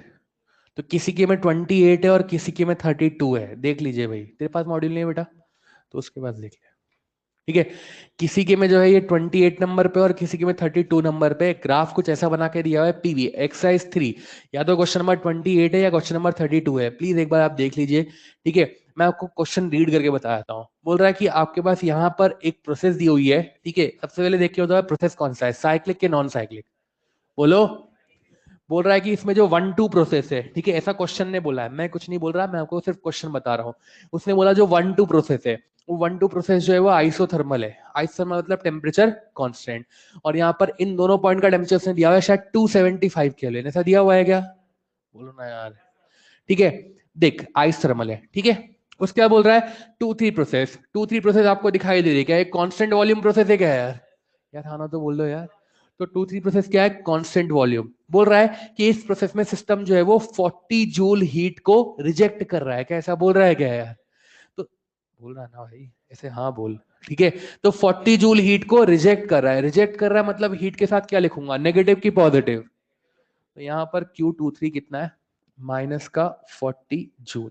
फिर बोल रहा है जो 3-1 प्रोसेस है, 3-1 प्रोसेस क्या है? एडियाबेटिक है। एडियाबेटिक मतलब Q कितना है? 0। तो आप बोल रहा है W31 बताना है। क्या मेरी बात समझ में आती है क्या यार? ठीक है, इसका टेम्परेचर 275 केल्विन, इसका टेम्परेचर 275 केल्विन, और इसका टेम्परेचर जो है वो 300 केल्विन, ऐसा उसने दिया हुआ है। ये सब उसने दिया हुआ है। अब मुझसे ये पूछ रहा है मैं कैसे सॉल्व करूं। ध्यान से सुनना। पर जब लोग ये डायग्राम देखते हैं तो इसकी कॉम्प्लेक्सिटी देख करके इसको छोड़ देते हैं, जबकि ये बहुत इजी सवाल है।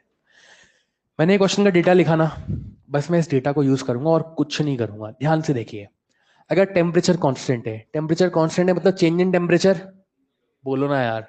तो change in internal energy delta U कितना हो जाएगा? 0। तो मतलब Q बराबर क्या हो जाएगा? W, क्योंकि डेल्टा यू 0 हो गया। तो मैंने यहाँ पे लिखा Q12 बराबर W12। खत्म, एक तो खत्म हो गया।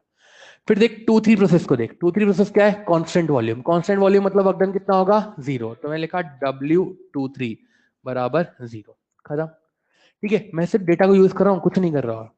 3-1 को देख, Q कितना है? 0, और मुझसे W पूछा है। अब देखना भाई, क्या देखना सर? कि मैं कंप्लीट साइकिल को एक साथ स्टडी कर रहा हूं। मैं लिखा यहाँ पर कंप्लीट साइकिल। कंप्लीट साइकिल को अगर मैं एक साथ स्टडी करूं तो यहाँ पर डेल्टा यू कितना है? 0। अगर डेल्टा यू 0 है तो मतलब Q बराबर कितना होगा? W। ओके, Q बराबर W है, तो मैं लिखा यहाँ पर Q12 plus Q23 plus Q31 बराबर W12 plus W23 plus W31। ध्यान से देख, जो Q12 है क्या वो W12 के बराबर है? है। तो Q12 और W12 क्या हो जाएंगे? कट जाएंगे, क्योंकि अगर ये 4 है तो ये भी कितना है? 4। 4 से 4 कट गया। उसके बाद देख Q23 कितना है? माइनस का 40 दिखाई दे रहा है, क्वेश्चन ने दिया है, मैंने कुछ नहीं किया। उसके बाद Q31 कितना है? 0। तो ये कहानी खत्म। उसके बाद यहां पर देख W23 कितना है? 0, क्योंकि कांस्टेंट वॉल्यूम है। यहाँ पे क्या बचा? W31। आंसर कितना है? माइनस का 40। क्या तू समझ पा रहेगा यार? कुछ अपनी तरफ से नहीं किया, सिर्फ क्वेश्चन के डेटा को लिखा है और कुछ नहीं किया है। इट्स लाइक एक्सरसाइज 3 का सवाल है। क्या आप मेरी बात समझ पा रहे हैं क्या यार? अगर आप सिर्फ सिस्टमेटिकली डेटा को कलेक्ट कर लेना आपको याद हो तो कल मैं जब आपको एक्सरसाइज 1 का सवाल करवा रहा था, वो मैंने 4-5 सवाल कराए थे ना कंटिन्यूशन में एक्सरसाइज 1 के, मैं आपको यही बताया था कि आप सिर्फ डेटा को कलेक्ट कर लीजिए, आप आराम से आंसर लिख सकते हैं। मैंने सिर्फ डेटा को कलेक्ट किया और देख लो आपके सामने कुछ अपनी तरफ से लगाया हो, तो कोई फॉर्मूला नहीं लगाया, बस वही फ्लॉट जो सबसे पहले पढ़ाया था, वही फ्लॉट लगाते लगाते सब कुछ यूज किया है और आपके सामने आंसर आ गया। अपनी तरफ से कुछ नहीं किया है। तो it's like very easy question, आप आराम से प्रोसीड कर सकते हो। जनता इस सवाल को देख के छोड़ देती है। अभी पता है इसमें अगर मैं कैलकुलेशन लगाने गया ना तो इस सवाल को बहुत कॉम्प्लेक्स बनाया जा सकता है। अगर मैं इसको इस तरीके से नहीं करूँ ना तो और दूसरे तरीके भी हैं करने के, सवाल की कॉम्प्लेक्सिटी बढ़ाई जा सकती है। पर लाइक हमें नहीं करना है वैसा, हम आराम से प्रोसीड कर सकते हैं। ठीक, तो लिख लीजिए प्लीज।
चलिए नेक्स्ट।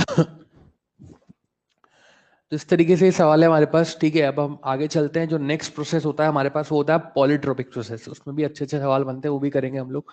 ठीक है, नेक्स्ट हमारे पास होता है पॉलीट्रोपिक प्रोसेस। ध्यान से सुनिएगा, पॉलीट्रोपिक प्रोसेस क्या है। देखिए, मैंने जब आपको प्रोसेस पढ़ाना शुरू किया था तो मैंने आपको कहा था कि एक आइडियल गैस के लिए इनफाइनाइट टाइप की प्रोसेस पॉसिबल हो सकती है, इनफाइनाइट टाइप की। ठीक है, हम यहाँ पर इनफाइनाइट प्रोसेस नहीं पढ़ते हैं। हम लोग यहाँ पे क्या पढ़ते हैं, हम लोग यहाँ पे 4 स्टैंडर्ड प्रोसेस पढ़े, आइसोथर्मल, आइसोबारिक, आइसोकोरिक और adiabatic. Practically infinite process possible हो सकती है, पर आप खुद सोचो, क्या इनफाइनाइट प्रोसेस को स्टडी करना पॉसिबल है? क्या नहीं। 4 प्रोसेस पढ़ने में हमको इतना टाइम लग गया, इनफाइनाइट पढ़ने जाएंगे तो पता नहीं कितना टाइम लगेगा, तो उसको स्टडी कर ही नहीं सकते। ठीक है, तो फिर हम क्या कर रहे हैं, हम लोग बोल रहे हैं कि यार ये 4 प्रोसेस तो स्टैंडर्ड है, इसके अलावा अगर कोई प्रोसेस आएगी तो उसको किस कैटेगरी में डाल दिया जाएगा? Polytropic process. तो पॉलीट्रोपिक प्रोसेस क्या है? एक जनरल प्रोसेस है जो कि इन सारे प्रोसेस का क्या है? कॉम्बिनेशन है। क्या आप मेरी बात समझ पा रहे हैं क्या यार? अब उसकी इक्वेशन क्या होती है? उसकी इक्वेशन होती है पी वी की पावर एक्स बराबर कांस्टेंट। ठीक है, यहाँ पर P क्या है? प्रेशर, V क्या है? वॉल्यूम, और X क्या है? कोई वेरिएबल। ठीक है, अब जैसे मैं तेरे को बताऊं, मैंने बोला आइसोथर्मल, तो आइसोथर्मल क्या होता है? Temperature constant. तो उसकी इक्वेशन क्या बनती है? PV बराबर कांस्टेंट। अगर मैंने बोला एडियाबेटिक, एडियाबेटिक मतलब Q बराबर 0, तो इसकी इक्वेशन क्या बनती है? PV की पावर गामा बराबर कांस्टेंट। अगर मैंने बोला आइसोबारिक, आइसोबारिक मतलब क्या होता है? प्रेशर बराबर कांस्टेंट। अगर मैंने बोला आइसोकोरिक तो मतलब वॉल्यूम बराबर क्या है? कांस्टेंट। ये एक जनरल प्रोसेस है पॉलीट्रॉपिक। सर ये जनरल है, हाँ। तो क्या आप इससे ये इक्वेशंस ला सकते हो क्या? बिल्कुल ला सकता हूं। कैसे? देख, अगर मैं इस इक्वेशन में x की वैल्यू 1 रख दूं, क्या बनेगा? पी वी की पावर 1 बराबर कांस्टेंट, पी वी की पावर 1 बराबर कांस्टेंट। प्रोसेस क्या बन गया? आइसोथर्मल। अगर मैं इस इक्वेशन में x की वैल्यू गामा रख दूं, x की वैल्यू गामा, तो p v की पावर गामा बराबर कांस्टेंट। प्रोसेस क्या बन गया? एडियाबेटिक। अगर मैं यहाँ पर x की वैल्यू 0 रख दूं, तो p v की पावर 0, किसी की पावर 0 कितना होता है? 1, तो क्या बन गया? प्रेशर बराबर कांस्टेंट। प्रोसेस का नाम क्या बन गया? आइसोबारिक।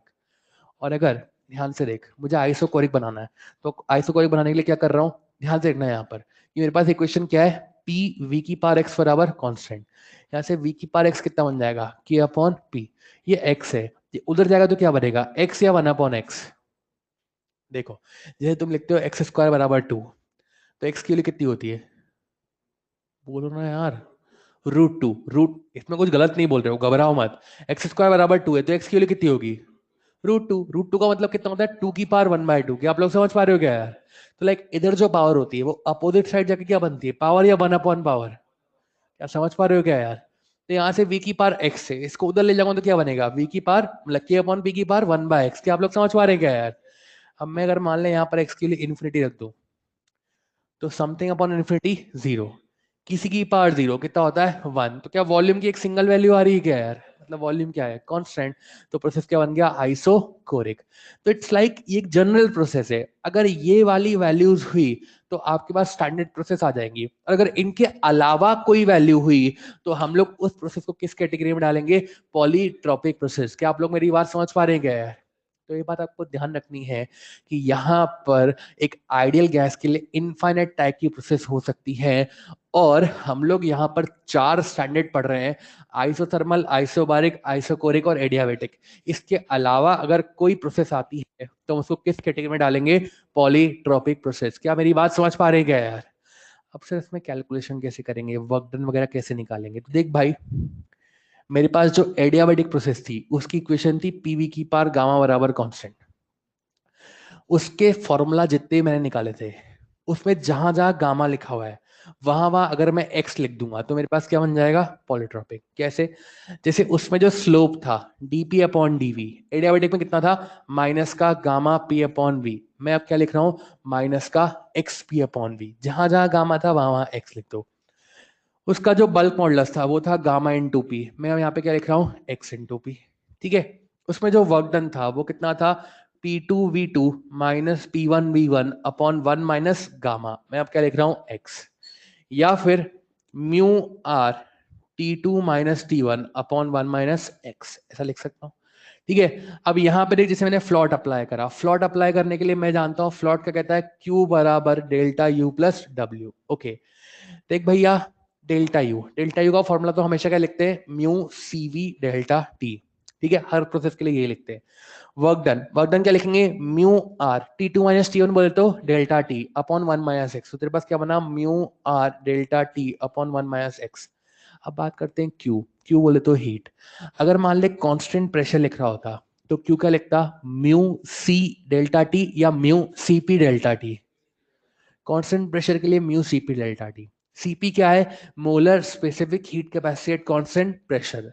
अगर कांस्टेंट वॉल्यूम लिख रहा होता तो क्या लिखता? क्यू बराबर म्यू सीवी डेल्टा टी। आज तेरे को प्रोसेस का नाम नहीं पता तो तू यहाँ पे क्या लिखेगा? क्यू बराबर म्यू सी डेल्टा टी। सी क्या है? सी आपके पास है molar specific heat capacity of polytropic process. ध्यान से देख, यहाँ पर ये म्यू म्यू म्यू चला गया, delta T delta T delta T चला गया। तो तेरे पास सी का फॉर्मूला क्या बना? C V plus R upon 1 minus X. यहाँ पे सी क्या है? सी आपके पास है molar specific heat capacity of polytropic process.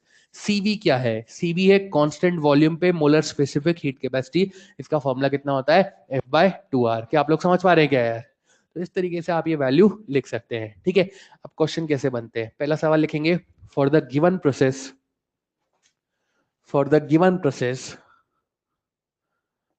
for a diatomic gas, for the given process for a diatomic gas, find for the given process for a diatomic gas,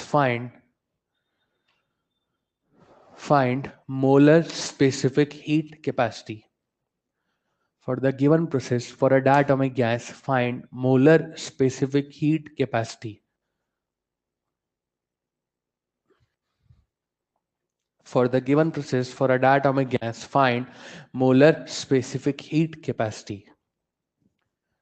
देखो भैया, मुझे मोलर स्पेसिफिक हीट कैपेसिटी निकालनी है। सी का formula कितना होता है? CV plus R upon 1 minus X. अब ध्यान से देख, यहां पर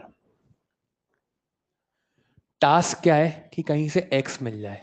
क्यों? क्योंकि गैस क्या बोल दी उसने? डायटोमिक बोल दी। डायटोमिक गैस के लिए सीवी कितना जानते हैं? F/2R। एफ कितना होता है? 5, तो 5/2R।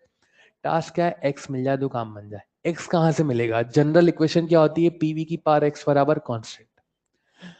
अब अगर मैं इस इक्वेशन से इस ग्राफ की इक्वेशन को कंपेयर कर लूं तो मेरे पास एक्स आ जाएगा। अब यहां से देख, ये पी और वी के बीच में ग्राफ है, straight line passing from the origin. तो इसकी इक्वेशन क्या होगी? P directly proportional to V। क्या आप लोग समझ पा रहे हैं क्या यार? अब दूसरा देख, कई लोग इसको देखते हैं तो कई लोग बोलते हैं सर यहाँ पे x की वैल्यू 1 हो गई। नहीं हुई 1, क्यों? क्योंकि आप x की वैल्यू तब कंपेयर करेंगे जब p और v क्या हो, साथ साथ हो, मतलब एक ही साइड हो, ये अपोजिट साइड है। क्या लिखेंगे? p बराबर k इंटू वी। इस वॉल्यूम को नीचे उतारो तो p बाय वी बराबर कांस्टेंट, ये v की पावर 1 है, ऊपर जाएगा तो कितना बनेगा 1 की -1 -1, तो तेरे पास क्या बनेगा p v की पावर -1 बराबर कांस्टेंट। अब कंपेयर कर, x की वैल्यू कितनी है 1 की -1, बोलो ना यार, क्या आप लोग समझ पा रहे हैं क्या यार? पुट अप करेंगे, सॉल्व करेंगे, आपके पास आंसर आ जाएगा। तो इंपॉर्टेंट चीज क्या है, इसको जज करना कि x की वैल्यू कितनी है। क्या सवाल समझ पाते हैं क्या यार? लिख लीजिए, अगला सवाल कराते हैं फिर आपको।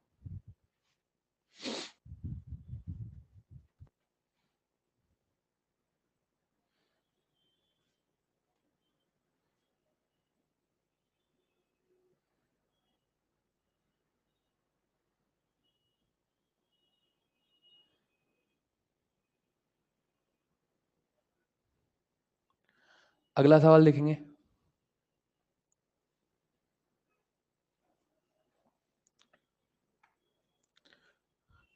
Find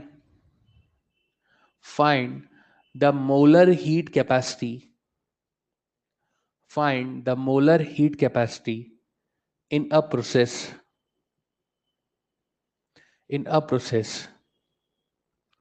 for a diatomic gas. Find molar heat capacity in a process for a diatomic gas if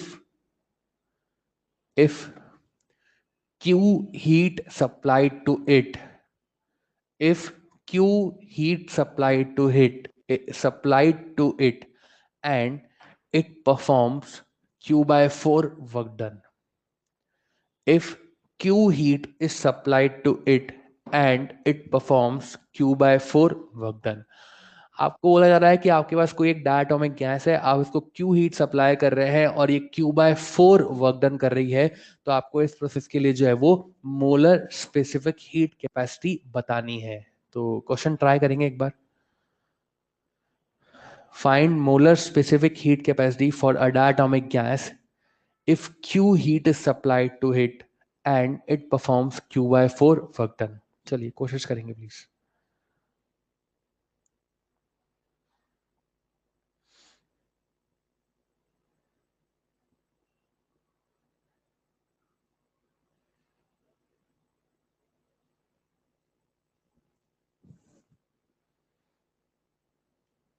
हो गया? कितना है? Sorry, 10/3 R. Okay good. देखो भैया, देखो यार, मुझे यहाँ पर प्रोसेस नहीं बता के दी। अगर प्रोसेस बता के दी होती तो मेरा काम खत्म हो जाता। जैसे अगर मान ले प्रोसेस बता के दी होती कांस्टेंट प्रेशर है, तो कांस्टेंट प्रेशर प्रोसेस की मोलर स्पेसिफिक हीट कैपेसिटी कितनी होती है? सीपी। बोला होता कांस्टेंट वॉल्यूम है तो कितना लिखता? सीवी। पर प्रोसेस बता के नहीं दी, तो अब क्या करें? ध्यान से सुनना भाई, कि यार मैं जानता हूं कि अगर प्रोसेस नहीं दी हो तो क्यू कितना लिखते हैं? Mu C P delta T, mu C V delta T, या mu C delta T? Good, mu C delta T. Process नहीं पता तो क्यू का लिखना mu C delta T. Question बोल रहा है कि आप सिस्टम में क्यू हीट सप्लाई कर रहे हैं और ये क्यू बाय 4 वर्क डन कर रही है, तो ठीक है, हम जानते हैं फ्लॉट क्या कहता है, क्यू बराबर डेल्टा यू प्लस डब्ल्यू। आप सिस्टम को क्यू हीट सप्लाई कर रहे हैं और वर्क डन कितना है? Q by 4। तो ऐसे डेल्टा यू कितना हो जाएगा? देख, क्यू बाय 4 उधर जाएगा तो क्या हो जाएगा? Negative. Q minus Q by 4 कितना होगा? 3Q/4। मैं जानता हूं कोई भी प्रोसेस हो उसके लिए डेल्टा यू कितना होता है? वो होता है mu CV delta T.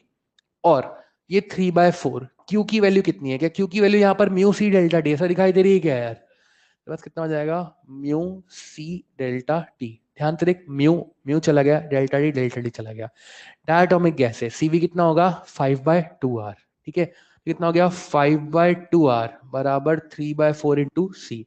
Cross multiply कर ले, सी कितना आएगा तेरे पास? 10/3 आर। इस तरीके से तू क्वेश्चन को प्रोसीड कर सकता है। तो लिख ले इसको, सी कितना आएगा? 10/3 आर।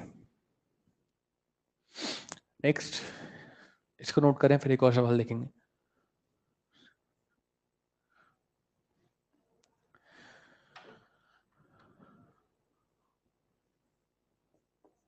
वॉल्यूम यहाँ पे लिखा pressure.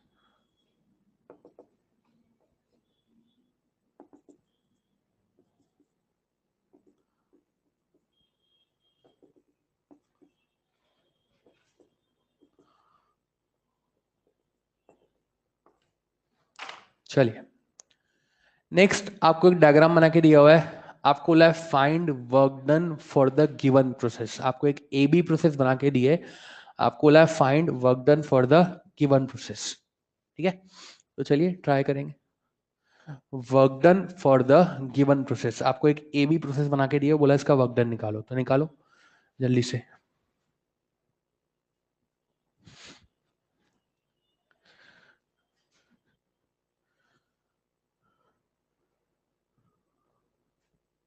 Find work done for the given process.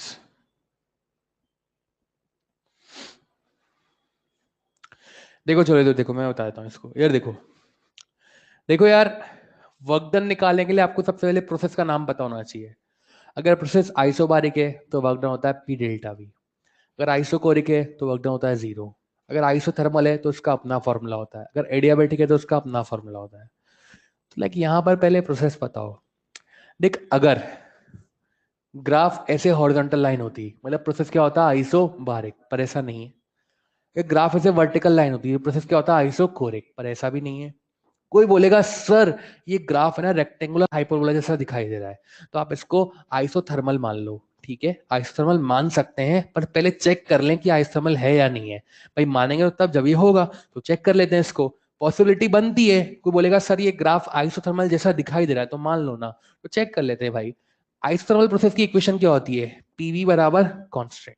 ठीक है, आइसोथर्मल प्रोसेस की इक्वेशन थी पीवी बराबर कांस्टेंट। तो इसका मतलब पी ए वी ए बराबर कितना होना चाहिए, पीबी वीबी। देख ए पॉइंट पे प्रेशर कितना है 16 पी नॉट, वॉल्यूम कितना है वी नॉट, तो 16 P naught V naught. B point देख प्रेशर कितना है पी नॉट और वॉल्यूम कितना है 2 वी नॉट। क्या ये दोनों प्रोडक्ट बराबर है या नहीं है, बोलना यार। इसका मतलब आइस थर्मल नहीं है। तो यार अब पता ही लग रहा कौन सा प्रोसेस है, तो अगर प्रोसेस के बारे में पता नहीं लगता तो प्रोसेस को क्या मानते हैं, पॉलीट्रोपिक। क्या आप मेरी बात समझ पा रहे हैं क्या यार। अब पॉलीट्रोपिक प्रोसेस का वर्क डन कितना होता है, it's P2V2 minus P1V1 upon 1 minus x. Task क्या है, हमको x निकालना है। क्या मेरी बात समझ पा रहे हैं क्या यार। कैसे निकालें, ध्यान से देखें। यहाँ पर हम लोग जानते हैं कि पॉलीट्रोपिक प्रोसेस की इक्वेशन क्या होती है, PV की पावर x बराबर कांस्टेंट, यानी P1 V1 की पावर x बराबर P2 V2 की पावर x। 1 बोले तो A पॉइंट और 2 बोले तो B पॉइंट। ए पॉइंट पे प्रेशर कितना है 16 पी नॉट, वॉल्यूम कितना है वी नॉट की पावर x। बी पॉइंट पे प्रेशर कितना है पी नॉट, वॉल्यूम कितना है 2 वी नॉट की पावर x। ठीक है, सॉरी पी नॉट से पी नॉट चला गया। ध्यान से देखिए यहाँ पे कितना लगा 16 बराबर 2 V naught upon V naught की पावर x। ये वी नॉट से वी नॉट भी चला गया। अब यहाँ पे क्या बचा, 2 की पावर x। इस 16 को मैं क्या लिख सकता हूँ, 2 की पावर 4। कंपेयर कर बेस से में तो पावर कंपेयर हो सकती है, तो यहाँ पे x की वैल्यू कितनी जाएगी 4। क्या आप लोग समझ पा रहे हैं क्या यार, कहानी खत्म। अपने पास x आ चुका है, तो P2V2 minus P1V1 upon 1 minus x. क्या आप लोग समझ पा रहे हैं क्या यार। तो इस तरीके से आप वैल्यू पुटअप कर सकते हैं, आप सॉल्व करेंगे आपके आंसर आ जाएगा। ठीक है, तो P2V2 minus P1V1 upon 1 minus x आप लिख सकते हैं ऐसे।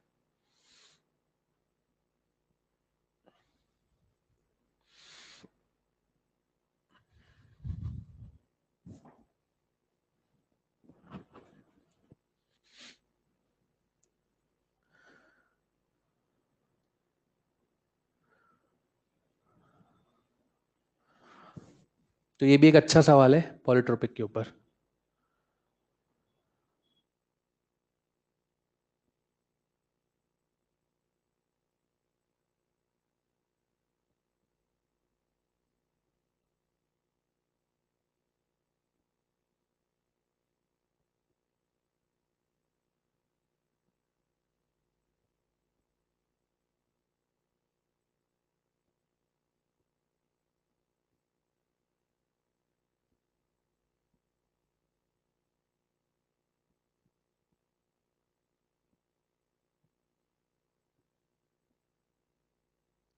नेक्स्ट ध्यान से सुनिएगा। तो अब आगे हम चल रहे हैं second law of thermodynamics. Second law of thermodynamics यानी कि इसको हम बोलते हैं शॉर्ट में स्लॉट, SLOT। देखिए कोई भी नया लॉ तब बनाया जाता है जब पुराने लॉ में कुछ ना कुछ कमियां रह गई हों। अब पुराना लॉ क्या था? First law of thermodynamics. First law of thermodynamics में क्या क्या कमियां रह गई थी कि हमें सेकंड लॉ बनाने की जरूरत पड़ी। तो ध्यान से सुनिएगा, सेकंड लॉ। अब सेकंड लॉ बनाने के लिए मैं आपको ये बताना चाह रहा हूँ, पहले फर्स्ट लॉ में कमियां क्या क्या थी। फर्स्ट लॉ क्या था? फर्स्ट लॉ था Q बराबर delta U plus W। It's like कि अगर हम सिस्टम को Q हीट सप्लाई कर रहे हैं तो उसका कुछ पार्ट इंटरनल एनर्जी को चेंज कर रहा है और कुछ पार्ट क्या कर रहा है? वर्क डन कर रहा है। इट्स ऑलवेज कुछ। ये कुछ की वैल्यू कितनी होगी ये बताने के लिए आपको पहले प्रोसेस का नाम बताना पड़ेगा। अगर प्रोसेस आइसोकोरिक है तो वर्क डन जीरो, पूरी की पूरी एनर्जी कहाँ जाएगी? इंटरनल एनर्जी के पास। अगर प्रोसेस आइसोथर्मल है तो डेल्टा यू जीरो, पूरी की पूरी एनर्जी कहाँ जाएगी? वर्क डन के पास। अगर प्रोसेस आइसोबारिक है तो बट जाएगी। अगर प्रोसेस एडियाबेटिक है तो क्यू जीरो हो जाएगा। क्या आप लोग समझ पा रहे हैं क्या यार? बिना प्रोसेस का नाम बताए आप ये नहीं बता सकते कि कितना पार्ट इंटरनल एनर्जी के पास जा रहा है और कितना पार्ट वर्क डन के पास जा रहा है। क्या मेरी बात समझ में आती है क्या यार? तो पहली कमी तो यही थी कि आपको कंपलसरी प्रोसेस का नाम बताना पड़ेगा, कि प्रोसेस का नाम बताने के बाद ही आप ये बता पाएंगे कितना पार्ट इंटरनल एनर्जी को चेंज कर रहा है, कितना पार्ट जो है वो वर्क डन कर रहा है। क्या मेरी बात समझ पा रहे हैं क्या यार? दूसरी बात क्या है कि यार यहाँ पर एनर्जी का जनरली अगर मैं बात करूं तो एनर्जी का नेचुरल फ्लो कहाँ से कहाँ होता है? हाई टेम्परेचर से लो टेम्परेचर या लो टेम्परेचर से हाई टेम्परेचर? हाई से लो। नेचुरल फ्लो यही होता है। पर अगर हम चाहें तो हम एनर्जी का फ्लो लो से हाई भी करवा सकते हैं। ठीक है, करवा सकते हैं, प्रैक्टिकली पॉसिबल है। कैसे करवाएंगे अभी समझाऊंगा आपको। पर एनर्जी का फ्लो लो से हाई भी करवा सकता है। तो बेसिकली जो लॉ ऑफ थर्मोडायनेमिक्स है ये हमें कभी भी नहीं बता पाएगा कि एनर्जी का फ्लो कहाँ से कहाँ हो रहा है। इट्स लाइक लो से हाई हो रहा है या हाई से लो हो रहा है। क्या मेरी बात समझ पा रहे हैं क्या यार? तो जस्ट बिकॉज ये इसमें ड्रॉबैक थे तो इसलिए हम लोगों ने जो है वो सेकंड लॉ डेवलप किया। तो सेकंड लॉ थर्मोडायनेमिक्स के अंदर हमारे पास दो स्टेटमेंट है। कौन कौन से दो स्टेटमेंट है? पहला स्टेटमेंट है केल्विन प्लैंक स्टेटमेंट और दूसरा स्टेटमेंट है Clausius statement. Kelvin Planck statement क्या कहता है?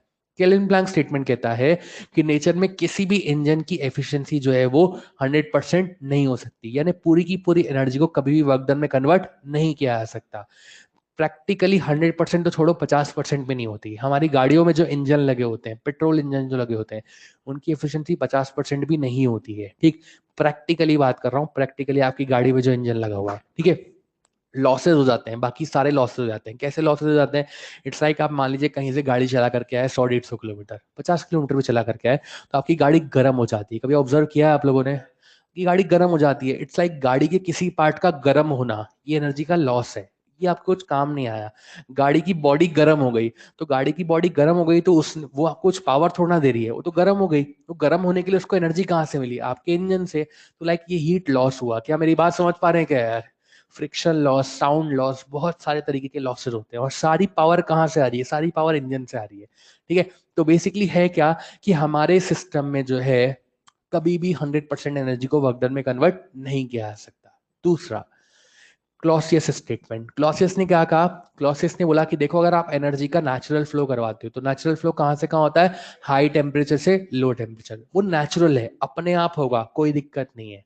पर अगर आप चाहते हो कि एनर्जी का फ्लो लो टेम्परेचर से हाई टेम्परेचर हो तो लो से हाई करवाने के लिए आपको कुछ एक्सटर्नल वर्क डन करना पड़ेगा। ये अपने आप नहीं होगा। क्या मेरी बात समझ पा रहे हैं क्या यार? दोबारा सुन लीजिए। उसने बोला एनर्जी का फ्लो जो है वो हाई से लो अपने आप होता है, पर अगर आप लो से हाई करवाना चाहते हैं तो ये अपने आप नहीं होगा। इसके लिए आपको कुछ ना कुछ एक्सटर्नल वर्क डन करना पड़ेगा। ये क्या था आपके पास? क्लॉसियस का स्टेटमेंट था। अब इन स्टेटमेंट के ऊपर बेस्ड हमारे पास दो इंस्ट्रूमेंट होते हैं। कौन कौन से इंस्ट्रूमेंट होते हैं? एक तो होता है हमारे पास क्या बोलते हैं हीट इंजन, और एक हमारे पास क्या होता है? रेफ्रिजरेटर। ठीक है, हीट इंजन और रेफ्रिजरेटर। मैं दोनों की वर्किंग आपको समझा रहा हूँ, फिर इनके ऊपर क्वेश्चन कराऊंगा। ठीक है, ध्यान से देखिए। हीट इंजन, हीट इंजन पढ़ाने से पहले यहाँ पर दो तीन चीजें आती हैं। दो तीन चीजें क्या आती हैं? एक टर्म आती है रिजर्वायर। रिजर्वायर का मतलब क्या होता है?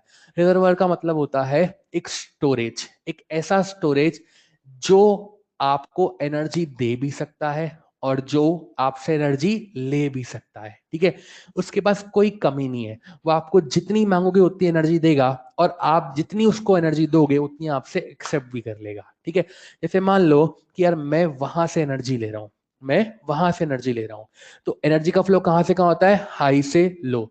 मैं उससे एनर्जी ले रहा हूं तो वो मेरे लिए किसकी तरह बिहेव कर रहा है? सोर्स की तरह। क्या मेरी बात समझ पा रहे हैं क्या यार?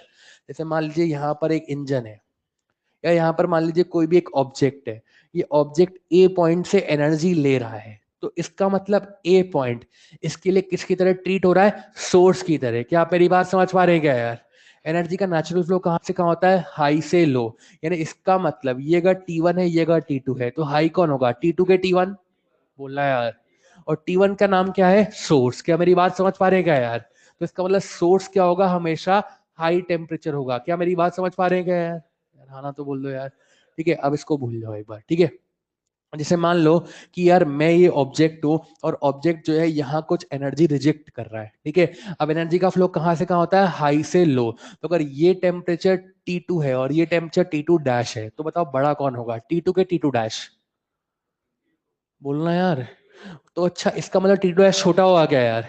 तो इस ये जहां पर हम एनर्जी रिजेक्ट करते हैं उसको हम बोलते हैं सिंक। क्या बोलते हैं उसको, सिंक।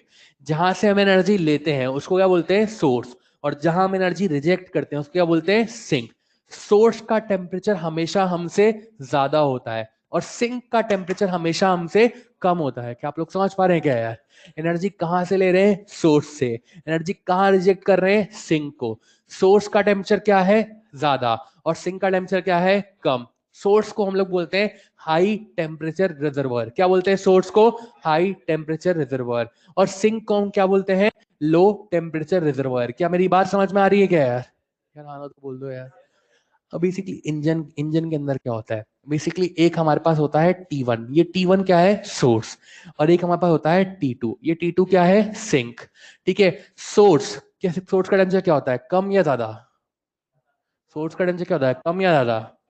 तो इसका मतलब यहाँ पर जो T1 है वो T2 से क्या होगा, बड़ा होगा। ठीक है, अब इंजन के अंदर क्या होता है भैया, इंजन के अंदर क्या होता है, हमारा फ्यूल बर्न होता है। फ्यूल भाई, इंजन के अंदर हमारा पेट्रोल फ्यूल बर्न होता है। फ्यूल बर्न होने से क्या होता है, इंजन को एनर्जी मिलती है।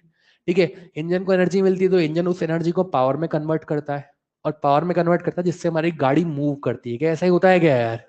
तो बेसिकली क्या हुआ कि इंजन में फ्यूल बर्न हुआ, फ्यूल बर्न हुआ तो वहां से इंजन को कुछ Q1 एनर्जी मिली। अब बेसिकली फ्यूल के बर्न होने से इंजन को कुछ Q1 एनर्जी मिली, तो इंजन एनर्जी कहां से ली, सोर्स से। कहां से ली, सोर्स से।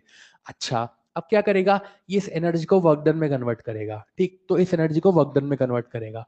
क्या पूरी की पूरी एनर्जी को वर्क डन में कन्वर्ट कर सकता है क्या, नहीं। क्यों, क्योंकि केल्विन प्लैंक ने मना किया है। क्या बोला उसने, कि कुछ एनर्जी हमेशा क्या होती है, लॉस होती है। तो बची हुई एनर्जी कहाँ चली जाएगी, लॉस में चली जाएगी। क्या मेरी बात समझ पा रहे हैं क्या यार?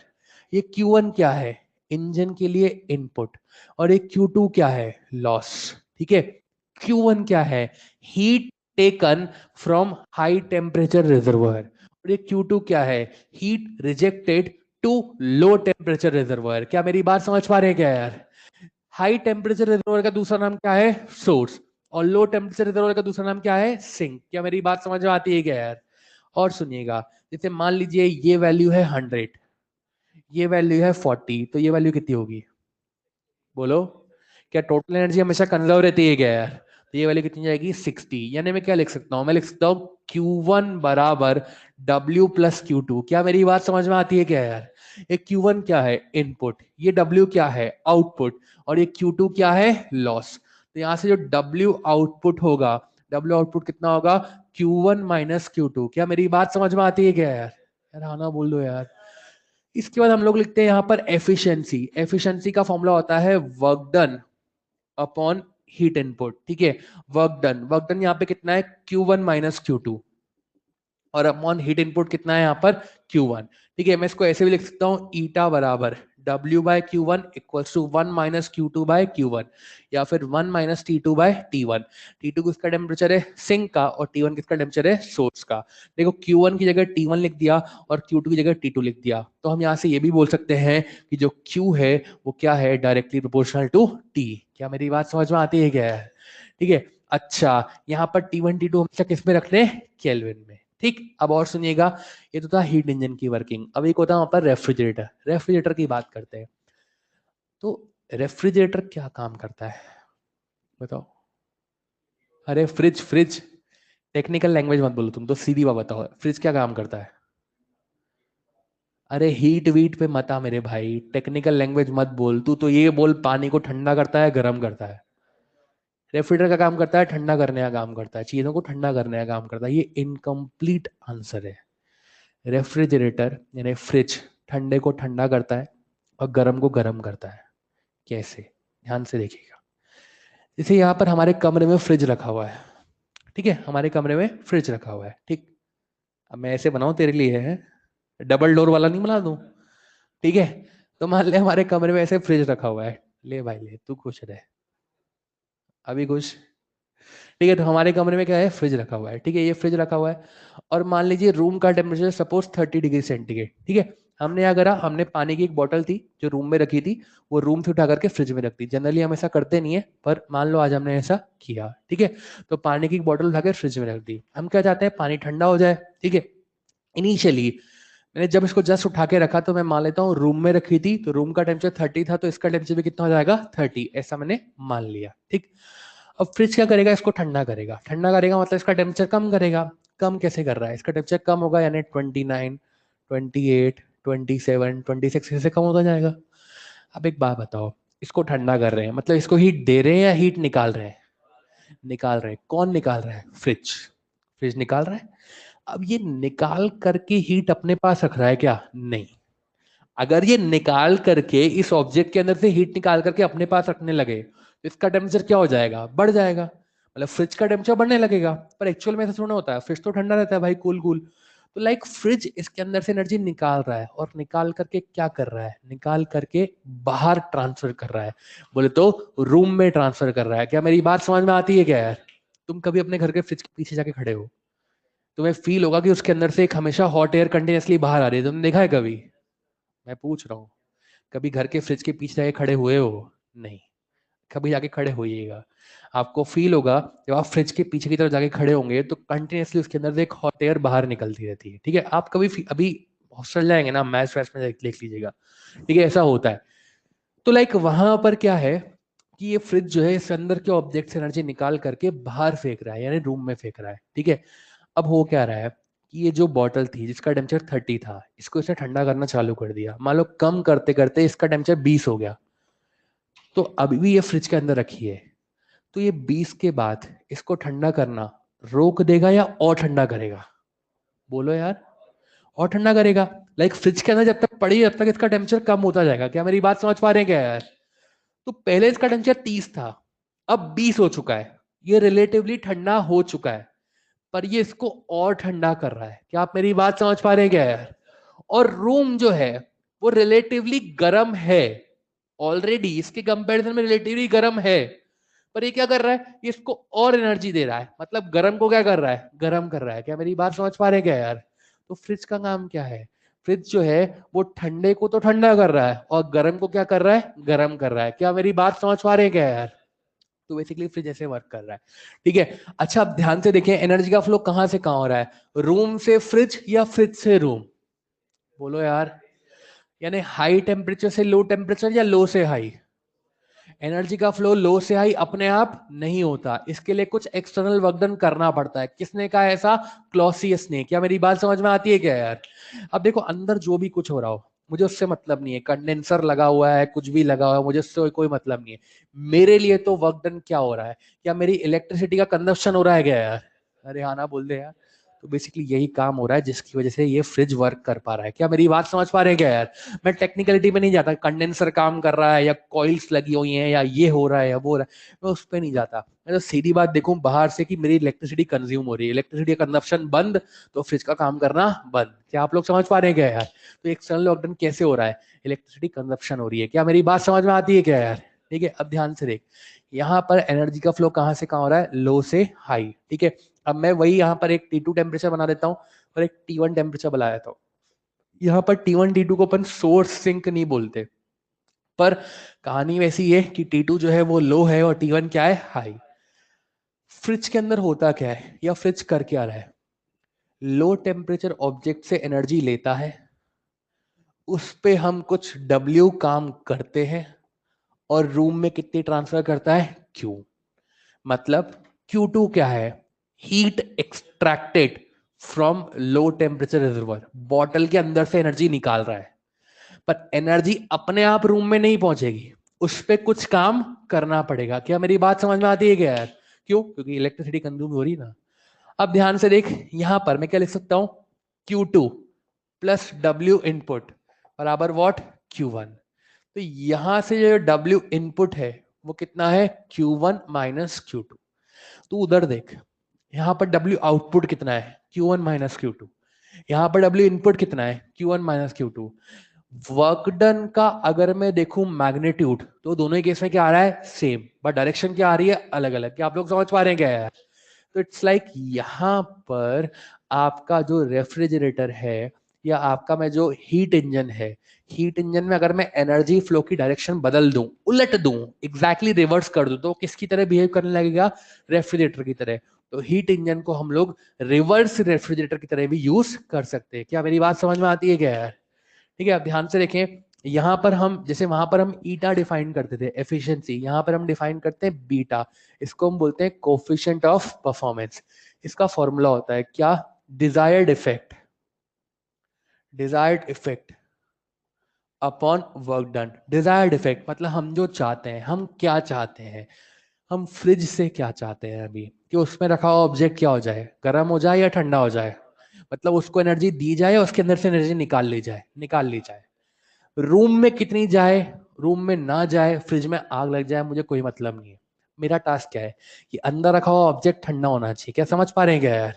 तो डिजायर्ड इफेक्ट क्या है यहाँ पर, Q2 अपॉन वर्क डन क्या है, Q1 माइनस Q2।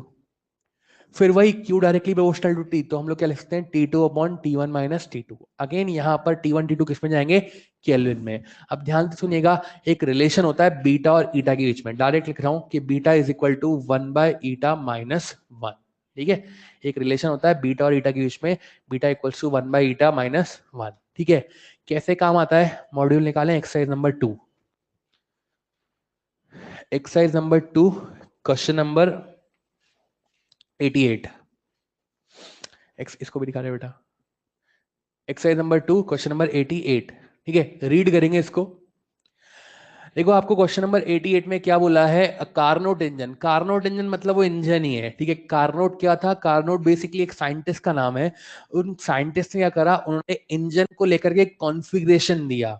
उन्होंने एक टीवी डायग्राम पे इंजन की वर्किंग समझाई। उन्होंने कहा अगर आप इस टीवी डायग्राम को फॉलो करते हैं तो इंजन की एफिशिएंसी मैक्सिमम आएगी। तो इट्स लाइक वही कार्नोट इंजन और कुछ नहीं है। ठीक है, मतलब उसके नाम लेने से कोई फर्क नहीं पड़ता यहाँ पर। ठीक है, अब ध्यान से देखिए, उसने बोला है कार्नोट इंजन इज यूज्ड, एक second, a Carnot engine having an efficiency 1/10। ठीक है, कार्नोट इंजन की जो एफिशिएंसी है 1/10 है, इसको हम रेफ्रिजरेटर की तरह यूज कर रहे हैं, ऐसा उस क्वेश्चन ने बोला है। बोल रहा है कि यदि, मतलब इफ यहां पर work done on the system 10 joule हो, दोबारा सुन लीजिएगा, उसने बोला कार्नोट इंजन की एफिशिएंसी जो है वो 1/10 है, और बोल रहा है कि हम इसको रेफ्रिजरेटर की तरह यूज में ले रहे हैं। और बोल रहा है कि अगर यहां पर, ध्यान से सुनेगा, अगर यहां पर work done on the system जो है वो 10 जूल हो, तो इन दैट केस आपको बताना क्या है, heat extracted from the low temperature reservoir. Question read कर लीजिए भैया एक बार। उसने बोला है कि कार्नोट इंजन जिसकी एफिशिएंसी 1/10 है, उसको आप रेफ्रिजरेटर की तरह यूज में ले रहे हो। जब आप उसको रेफ्रिजरेटर की तरह काम में ले रहे हो, तो work done on the system जो है वो 10 जूल है। तो आपको यहाँ पे बताना है heat extracted from the low temperature reservoir. Heat extracted from the low temperature reservoir यानी किसकी बात कर रहा है, Q1 की या Q2 की, बोलो यार। Heat extracted from the low temperature reservoir मतलब किसकी बात कर रहा है, Q2 की। ठीक है, तो मैं जानता हूं बीटा का फॉर्मूला क्या होता है, बीटा का फॉर्मूला होता है Q2 बाय W। W से मुझे दिया हुआ है 10 जूल, कहीं से बीटा मिल जाए तो क्या मेरा काम बन जाएगा क्या यार, Q2 आ जाएगा यहाँ से। अब टास्क क्या है, बीटा निकालना। तो बीटा कैसे निकालें, बीटा का फॉर्मूला है 1/η-1। ईटा कितना दिया हुआ है, 1/10। 1/1/10 कितना हो जाएगा, 10। 10 - 1 कितना होगा, 9। क्या बीटा की वैल्यू यहाँ से 9 आ जाएगी क्या यार? तो बीटा बराबर Q2/W। क्या यहाँ से आप Q2 निकाल सकते हैं क्या यार? हाँ ना बोल दो यार। इट्स लाइक इजीली प्रोसीड कर सकते हैं। अब इसी में एक्सरसाइज 2 में, ठीक है, एक्सरसाइज 2 में एक और सवाल है हमारे पास, रेफ्रिजरेटर का एक अच्छा सवाल है। Question number 77। किसी के मॉड्यूल में 77 है और किसी के मॉड्यूल में मैं बता दूं क्या है, देना जरा। बाकी कोई मेरी 77 ही होगा। ठीक है, एक्सरसाइज 2 क्वेश्चन नंबर 77। देखो पढ़ो इसको, अच्छा सवाल है ये, नीट में पूछा हुआ सवाल है, अच्छा सवाल है। बोल रहा है कि the temperature inside the refrigerator is T1 degree centigrade, sorry, temperature inside the refrigerator is T2 degree centigrade. ठीक है, उसने बोला T2 डिग्री सेंटीग्रेड। देखो भाई, हम रेफ्रिजरेटर के अंदर का टेम्परेचर क्या मानते हैं? T2 ही मानते हैं। ये जो T2 है रेफ्रिजरेटर के अंदर का टेम्परेचर है, पर हम इस T2 को किस में लिखते हैं? सेंटीग्रेड में या केल्विन में? केल्विन में। उसने आज क्या दिया है? T2 degree centigrade. तो मैं उसको अगर केल्विन में लिखूंगा तो क्या लिखूंगा? Small T2 plus 273। क्या आप मेरी बात समझ पा रहे हैं क्या यार? तो फॉर्मूला में जहां मुझे कैपिटल T2 लिखना है तो उसकी जगह मैं क्या लिखूंगा? Small T2 plus 273। ठीक है, कोई दिक्कत? और बोल रहा है the temperature of the room इस स्मॉल T1 डिग्री सेंटीग्रेड। तो हम क्या लिखेंगे इसको? स्मॉल T1 प्लस 273, कि हमें किसमें चाहिए? केल्विन में। क्या आप मेरी बात समझ पा रहे हैं क्या यार? यार आना तो बोलो यार। अब क्या बोल रहा है? Find energy delivered to the room. दोबारा, find energy delivered to the room for each joule of work done. ध्यान से सुनिएगा, जैसे ही मैं रेफ्रिजरेटर का क्वेश्चन देखता हूं तो मेरे दिमाग में क्या आता है? बीटा। इसका फॉर्मूला क्या है? Q2/W। आज क्वेश्चन मेरे से ये नहीं पूछ रहा। क्वेश्चन क्या बोल रहा है? Energy delivered to the room. ध्यान से देख भाई, तो यहां पर रूम में कौन सी एनर्जी डिलीवर्ड हो रही है? Q2 या Q1? बोलो यार, अपने आप हो रही है या W काम कम करना पड़ रहा है? W काम करना पड़ रहा है। तो अगर मैं W जूल वर्क कर रहा हूं तो रूम में कितनी एनर्जी डिलीवर हो रही है? Q1। तो अगर मैं 1 जूल वर्क करूंगा तो रूम में जो एनर्जी डिलीवर होगी वो कितनी होगी? Q1 मल्टीप्लाई बाय W या डिवाइड बाय W? बोलना यार। बेसिकली वो आपसे Q1/W पूछ रहा है। उसने क्या बोला? Find energy delivered to the room for each joule of work done. यानी 1 जूल अगर आप वर्क डन करें तो उसके लिए रूम में कितनी एनर्जी डिलीवर्ड होती है। तो बेसिकली अगर मैं W वर्क डन करता हूं तो रूम में कितनी एनर्जी जाती है? Q1। तो अगर 1 जूल वर्क डन करूंगा तो रूम में कितनी एनर्जी आएगी? Q1/W। क्या आप लोग समझ पा रहे हैं क्या यार? अब यहां से देख, उसने मुझसे ये वाला फैक्टर पूछा है, जबकि जब भी रेफ्रिजरेटर का सवाल आता ना तो हमारे दिमाग में एक चीज आती है, Q2/W। क्या आप लोग समझ पा रहे हैं क्या यार? अब देख, कहानी खत्म। Q1/W। W क्या होता है? Q1 - Q2। अब Q को लिखते हैं T, तो T1/T1 - T2। ध्यान से देखना भैया, ये T1 T2 किस में है? सेंटीग्रेड में या केल्विन में? केल्विन में। ये तो केल्विन में, पर अब मैं उसमें से सब्स्टिट्यूट करूंगा तो देख, ये T1 की वैल्यू कितनी है? क्या स्मॉल T1 प्लस 273 ऐसा दिखाई दे रहा है क्या यार? तो मैं लिखा स्मॉल T1 प्लस 273। नीचे कितना है? T1 - T2। T1 - T2 क्या है? टेम्परेचर या चेंज इन टेम्परेचर? अरे टेम्परेचर या change in temperature? Change in temperature चाहे सेंटीग्रेड में लिखें या केल्विन में, दोनों अलग अलग बात या एक ही बात? एक ही बात। तो क्या बनेगा आपके पास? T1 - T2। क्या क्या आंसर हो जाएगा? T1 plus 273/T1 - T2। क्या मेरी बात समझ में आती है क्या यार? ये बीटा नहीं है, पर जब भी हम फ्रिज का सवाल देखते हैं हमें लगता है हमसे बीटा पूछा गया है। ये बीटा नहीं पूछा गया है। बीटा के अंदर आता है Q2/W। मैंने इसलिए डायग्राम नहीं हटाया था। क्यों? क्योंकि इसने बोला energy deliver to the room. Room में तो Q1 एनर्जी डिलीवर हो रही है ना, तो ये Q1 से रिलेट कर रहा है, Q2 से रिलेट नहीं कर रहा। क्या मेरी बात समझ में आती है क्या यार? प्लीज लिख लीजिए इसको, देख लीजिए मतलब। ठीक है, तो इस तरीके से ये थर्मोडायनेमिक्स के क्वेश्चन थे।